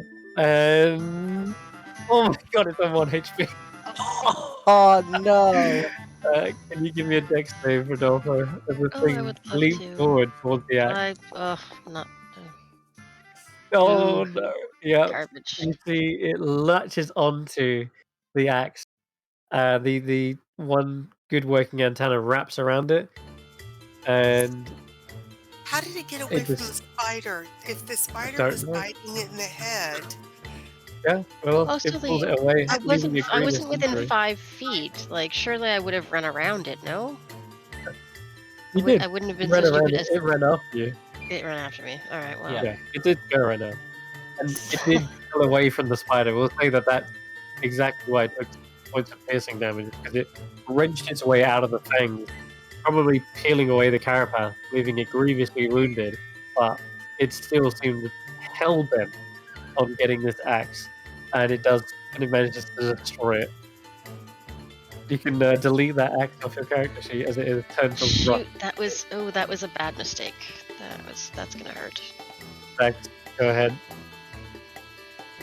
Okay. Well, he's not right in me, but let's see. I just need to do a wisdom saving throw on him. 'Cause I'm gonna. There's a new source of metal that was closer. Is that enough? It is. Describe to me how you finish this fight. I mean, I'm just kind of annoyed. You know, Rodolfo's So- axe is rusted and gone, and my armor is starting to rust a little bit, and I'm just sort of, I don't really care. So I I'm do just kind of like annoyed. the idea you're clanging together like your shield and your armor like metal to kill the creature that eats metal. Oh yeah, that works. I was like that. Because it's Very the sound good. of like a Okay. metallic bell tinging, isn't it? So All right. With that, the rust monster kind of sinks into the mud as its own body rusts away. Okay, that will end combat. yeah. So the maypole isn't fighting back. So if you did want to wail on it, you Yeah. can totally do that. Yeah. Uh, Tarquin is gonna just sort of Oh, use your axe. actually, as the obviously that one's just died and like Oh. the thing is about to be Now pulled that we're- towards it. Now that we're out of battle, I rolled 19, 23 against the maypole. Sod's law, isn't it? At this time, you actually impacted with enough oomph that it cracks the maypole and doesn't snap it entirely, but one more hit like that definitely Yeah. would snap it in two. So, Xaxx Nope. sees the spider next to him, like trying to There you go. point Oof. towards the children. Yeah. Okay. Pointing towards the small people. Okay. And then Yes. and then the spider circles around and is going to try and kids don't like spiders, trying to intimidate them away from the park. Oh, scare the children. Got it. I'm herding them away. Yeah. Well, it's they look over towards it very nonchalantly, like, what? What's that? And they're like just pointing for a moment, and it's not until when Tanwen strikes it a second time with a shillelagh, the maypole is snapped in two, and the ribbons fall from the top and just into the mud. And so it's exactly that moment it almost snaps them out of it, and they suddenly scream as this spider rushes towards them, like, ah, run, oh god, ah! And they just immediately up and leave from the sandbox. One of them launches the other kid off the seesaw, and they're just both running off in the distance. Can I catch it? Oh yeah, I mean it's not like launched miles into the air. It's just sort of like jumped into the air and then Yeah. they run, quick! Catch it. I'm catching the child. All right, you should try to catch the child. Give me a dex check. Yeah. This child's terrified though. If he lands on top of a spider, it's gonna traumatize him. Yeah. Let me roll his dex. Yeah. He lands on the spider, and it And I- screams. And I ride it away to the sleeping child, and then just wriggle it off onto the Oh, sleeping God. child, and then get away from it. Oh, it's so hairy. I think I'm gonna get a rash from this thing. Children have suddenly got this emotion that they didn't have before, but they still do look visibly tired. But they're like looking around a bit bewildered, and they're like, "What, guys? I'm tired. I think I'm gonna go home now." And they're like, "Yeah, me too." Okay, I see you tomorrow, Judd. Well, bye, Audrey. And they all seem to start saying goodbye to each other. They're almost completely unaware as to what's just happened, but they seem to have snapped out of it. Apart from Do the y'all know sleeping where you're child. going? Do y'all know where your home is? Yeah, we live here in Hither. Okay, but you've been under a spell, and so if we freed you from the spell. Do you know how long you've been here? I mean, are your parents going to be expecting you?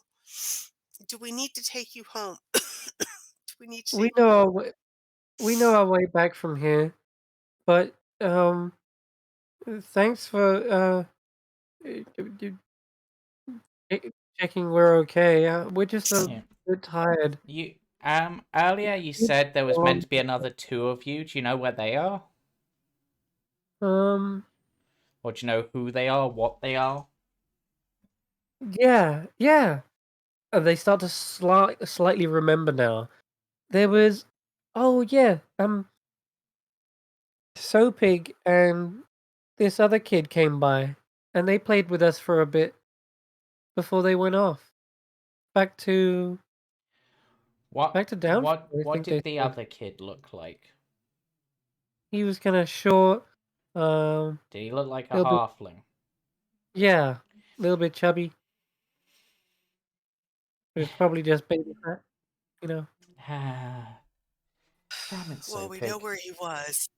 And we know probably where he is. He's actually gone to Downfall, which is at least that'd be a couple of things in one place. Well, you kids get home and Okay. tell your parents if they need assistance, they can always call on the carnival cards if they can find us. Gee, thanks, mister. Okay, bye. Bye. And they start. They don't run away. They seem to sort of. They pick up their pace, but they're clearly like dragging their feet a little And bit. take the asleep one with you. Oh, Don't just leave him right. here. Yeah, sure. No, the older kid, the 11-year-old, picks him up. Come on, Martin, let's get you home. All right. They all seem to filter off in different directions, but they seem unharmed, and they are just a bit tired after all. How big is this maple? Or the bit that's broken off? I mean, it's a maypole, so it's usually quite long. If you snapped it in the halfway point, then it's as long as Tanwen's staff at least. Right. Tarquin's gonna pick that bit up and just pull it on his back. I'm hitting Soapig with this. Oh. Yep. I'm fine with that, but are you sure you want to carry that all this way? It's just a slightly bigger quarterstaff. I can handle it. Okay. One of the kids, as they're running off as well, they're like, "Oh, and just be careful of the sand. I wouldn't play in that if I were you. It's really, really dry." And he sort of shrugs. He doesn't know how to describe it, but Yeah. he runs. He's still got his bucket in his hand. He visibly empties out. He doesn't want any of the sand. Tarquin sort of looks at himself for a moment, thinks about like his goopy hands, and he actually just places his hands in them to see if he can like will the goop out and see if it will go away forever. Oh yeah! As soon as you touch the maypole, in fact, that's when you see that slimy ooze kind of excrete, and that maypole stuck to your hands as you try to put it on your back. It's still stuck to your hands. But if you put your hands into the sand pit, that totally counteracts it, and any moisture or liquid on there immediately is absorbed into the sand. And then you're able to put the maypole on your back. Yeah. Tarquin considers this, and has anyone got like a bag or a box I or was just thinking that the same thing, that we need somebody with an extra bag that we can scoop some of the sand up in, because this seems like this would be really useful. Funny enough, I have 2 extra pouches. Then let's I fill have those one extra pouch. Let's Yeah. fill them with this weird sand for now. Seems like it could be useful. Okay. Together then, you can fill bags or pots with enough to have 5 uses of this sand, of this very dry sand. And I'll tell you what it's called. It's called Dust of Dryness. And you can literally get that and drag that onto your sheet. See, So, I couldn't remember what it was called. I knew it had a name like that. I was just like, because I'm pretty sure that Carius actually has some at the moment. Okay, so there's 5. How do you want to split that? Well, I'll take 2 because I have 2 pouches. Okay. I had 1 pouch, so I'll take 1.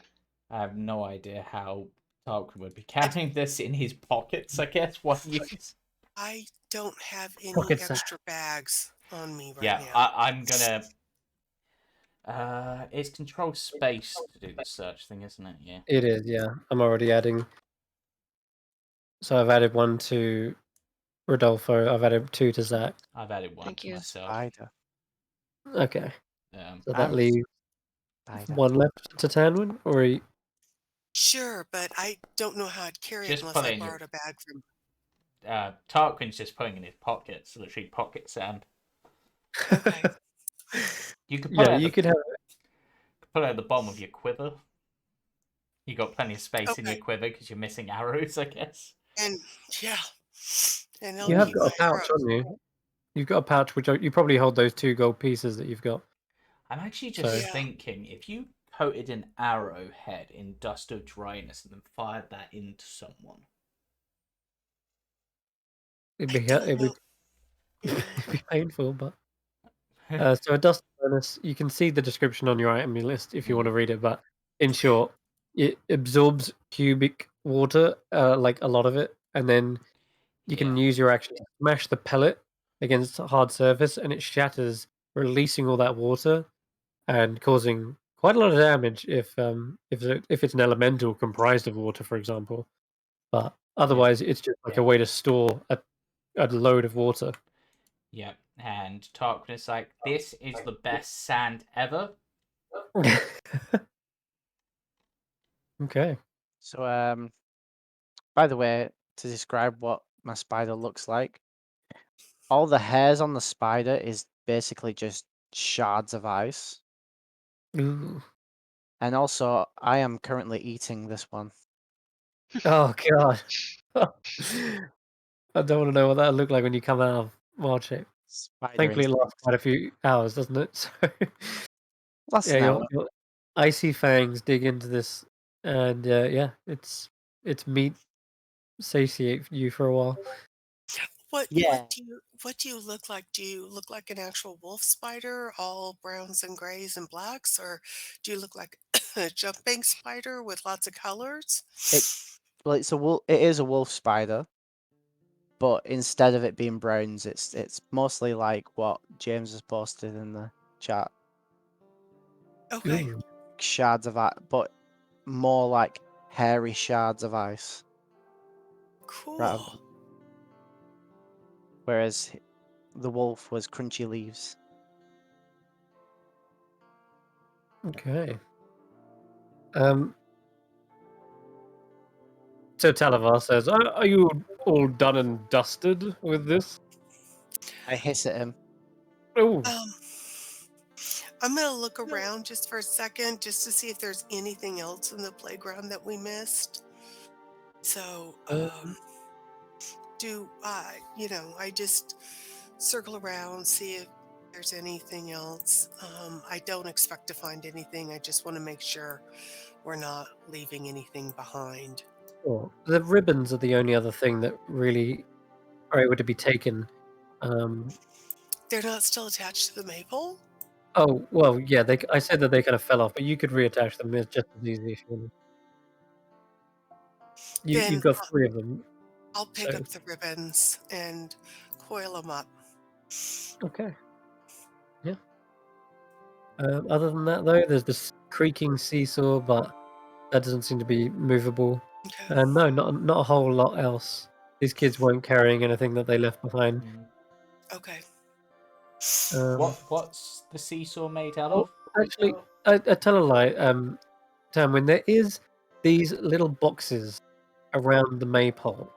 They seem to be individual, like they've got names written on them, and you can tell that they contain food. So there's like the crumbs of snacks, and you can see that there's a few fish scale, like they smell kind of fishy, like they've had raw fish or something like that. Um, do I recognize the names? Like, is the name of the halfling on one of them? So big on one of them? There's Not those ones, but there's definitely Audrey, Sai, Judd, the ones they were kind of calling out to each other. Okay. So I'm not they gonna were steal being it. fed. That's what you can deduce from that. They were indeed being fed. Like they said, apparently a bullywug came along to deliver these boxes. Okay. Well, I'm not gonna steal a kid's lunchbox, so I will open them up, see that there was crumbs, and tell everybody that I found some lunch boxes with crumbs in them, and I'm gonna put them back.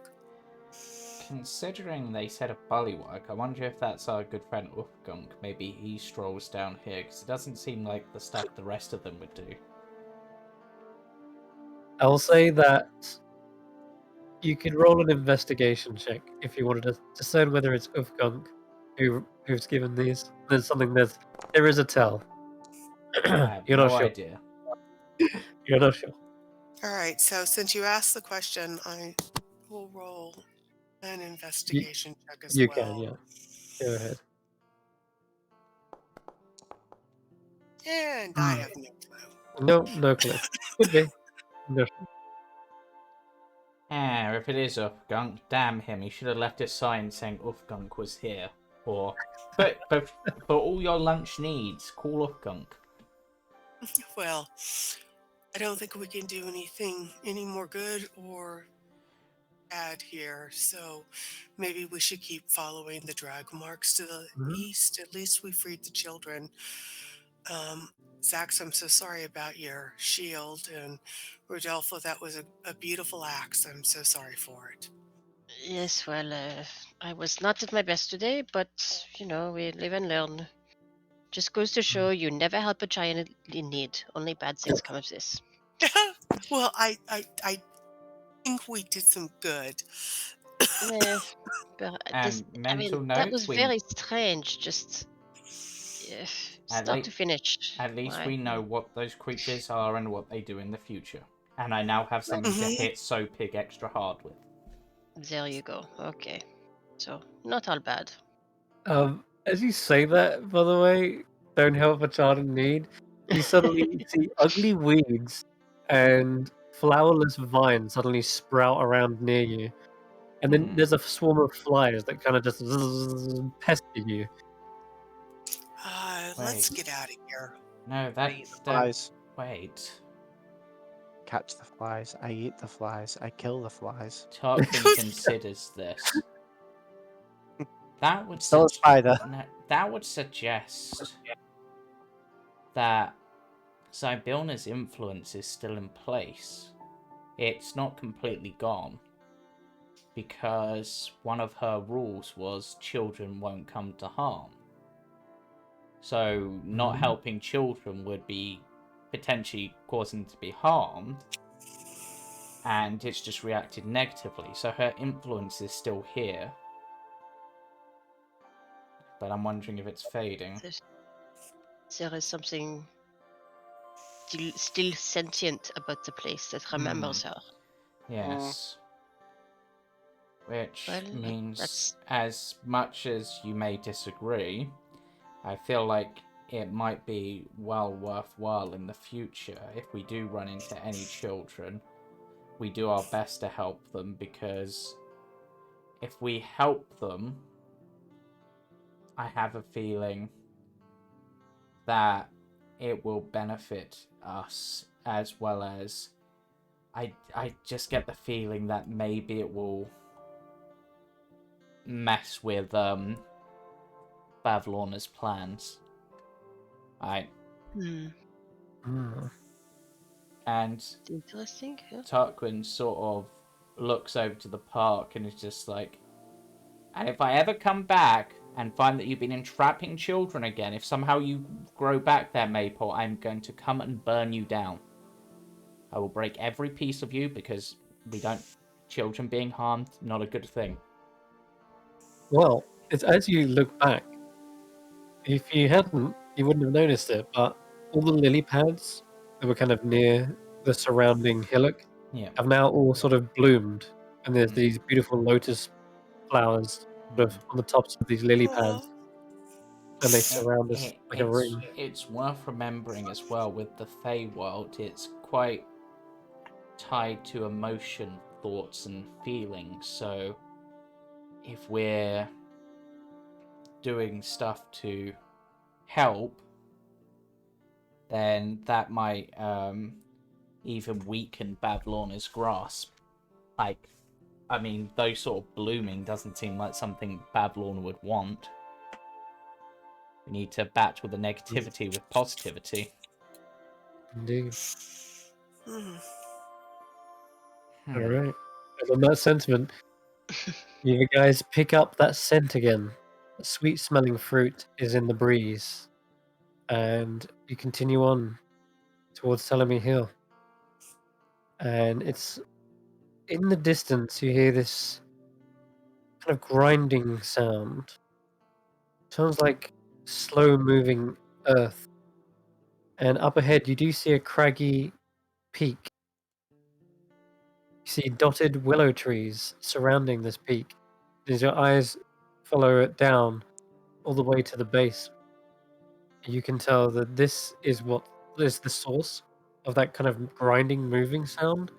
The very ground itself is moving, as if this hill has its own plate, its own tectonic movement that's just crushing across the surface of the swamp.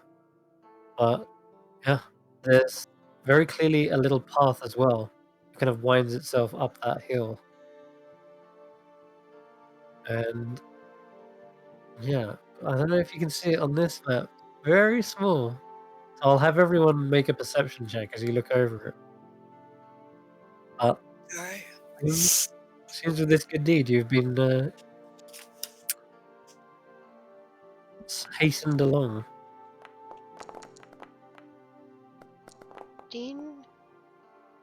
Mm, Okay. 16. I'm looking for a bit higher, but okay, hold on. Where are you? Xaxx? Yeah, I'm doing mine now. disadvantage slowly. Just still a bit exhausted. Perception. Why is it not? Mine says torch instead of Oh, Tanwen. yeah, don't worry. That's only because the lighting on this is it's given from a torch Oh, instead of a okay. How character. do I flip it back? You'd have to have your character token selected. You can Oh. you can roll from your character sheet. You can also do that, yeah. But it's not. It's don't worry. It's not a major deal. Everyone's torch at this point with a shared torch. Okay, so what was the highest we got? A 16. Hmm. Yeah. There is something of looks like an entrance at that on that craggy peak, just way far off. I can't make out its shape or size, but there's like a darkened dot, we shall say. At the top Right. of the peak?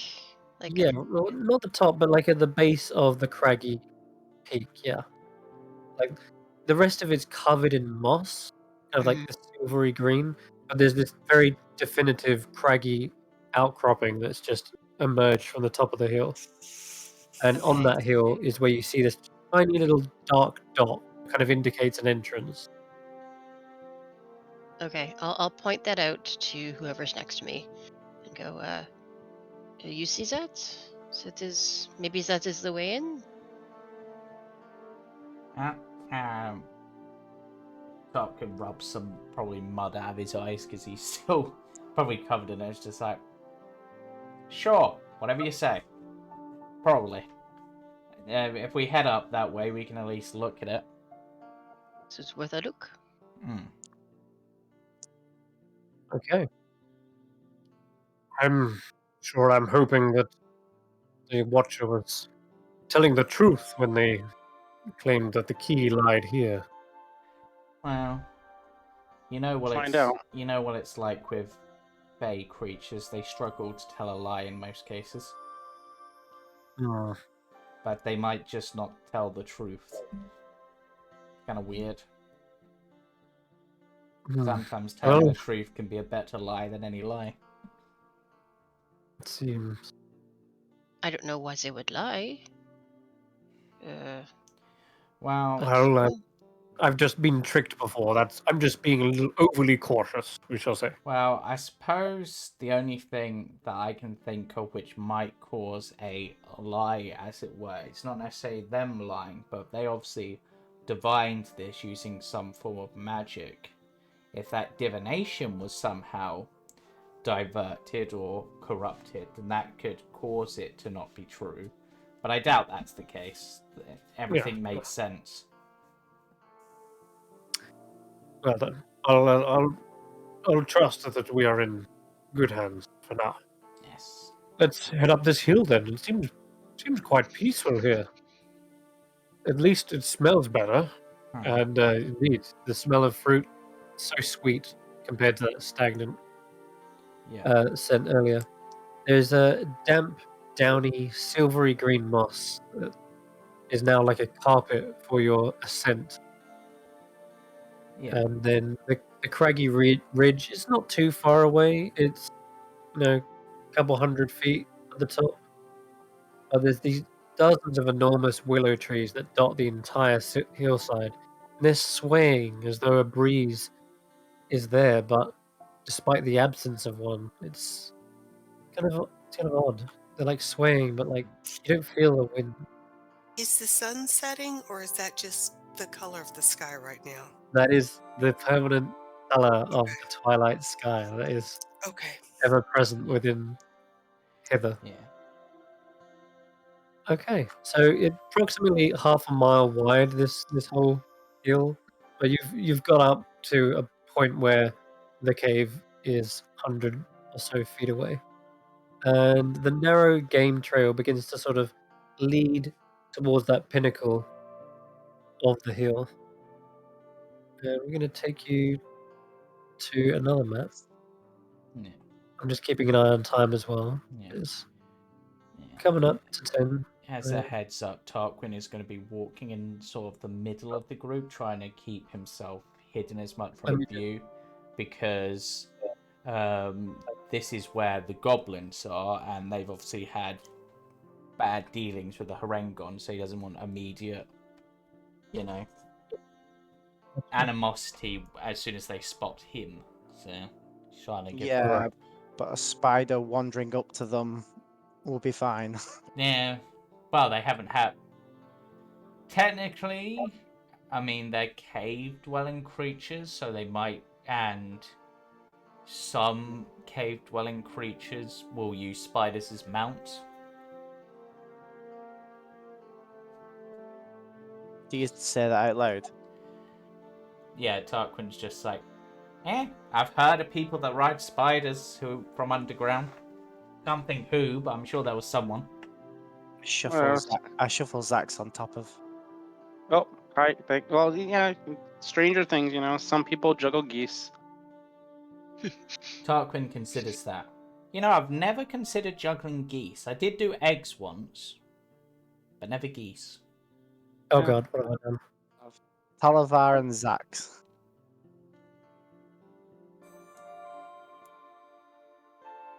I'm just altering the maps and stuff at the moment.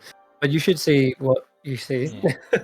There is this picturesque hillside, and as you get to the very top, the woods of those willows is a lot more sparse.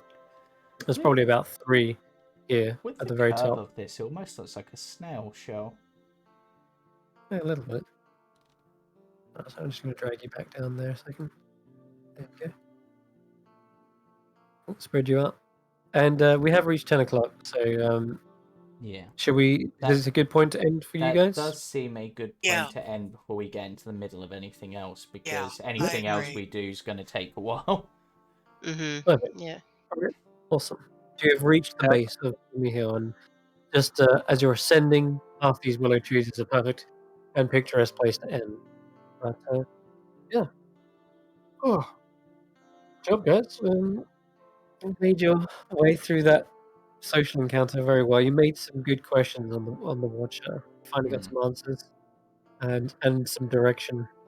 And some more questions. And more questions, yeah. But at least we have a way of freeing Sir Talavar, or an idea of how to do it. Yeah. And with each encounter, you're peeling back the layers and starting to reveal how prison mill works, how the rules interact with things. Can't say anything to spoil things, but you're hitting the marks with the things you're saying. Sarah Jane, I also was so scared when they said how to free Sir Talavar. I was Mm. afraid we were going to get death freeze us all or something like that, you know. There's only one escape. Yes. And yeah, I should have taken a drag of my cigarette. And there was only one escape for all of us. Ain't no slumber like the eternal slumber. Beautiful. Uh, All right. Well, we'll Yeah. sign off here, guys. Thank you very much for watching. Tune in again next week. And see you on Fridays as well for Roll for Story. Bye-bye. Bye bye. Bye for now. Bye.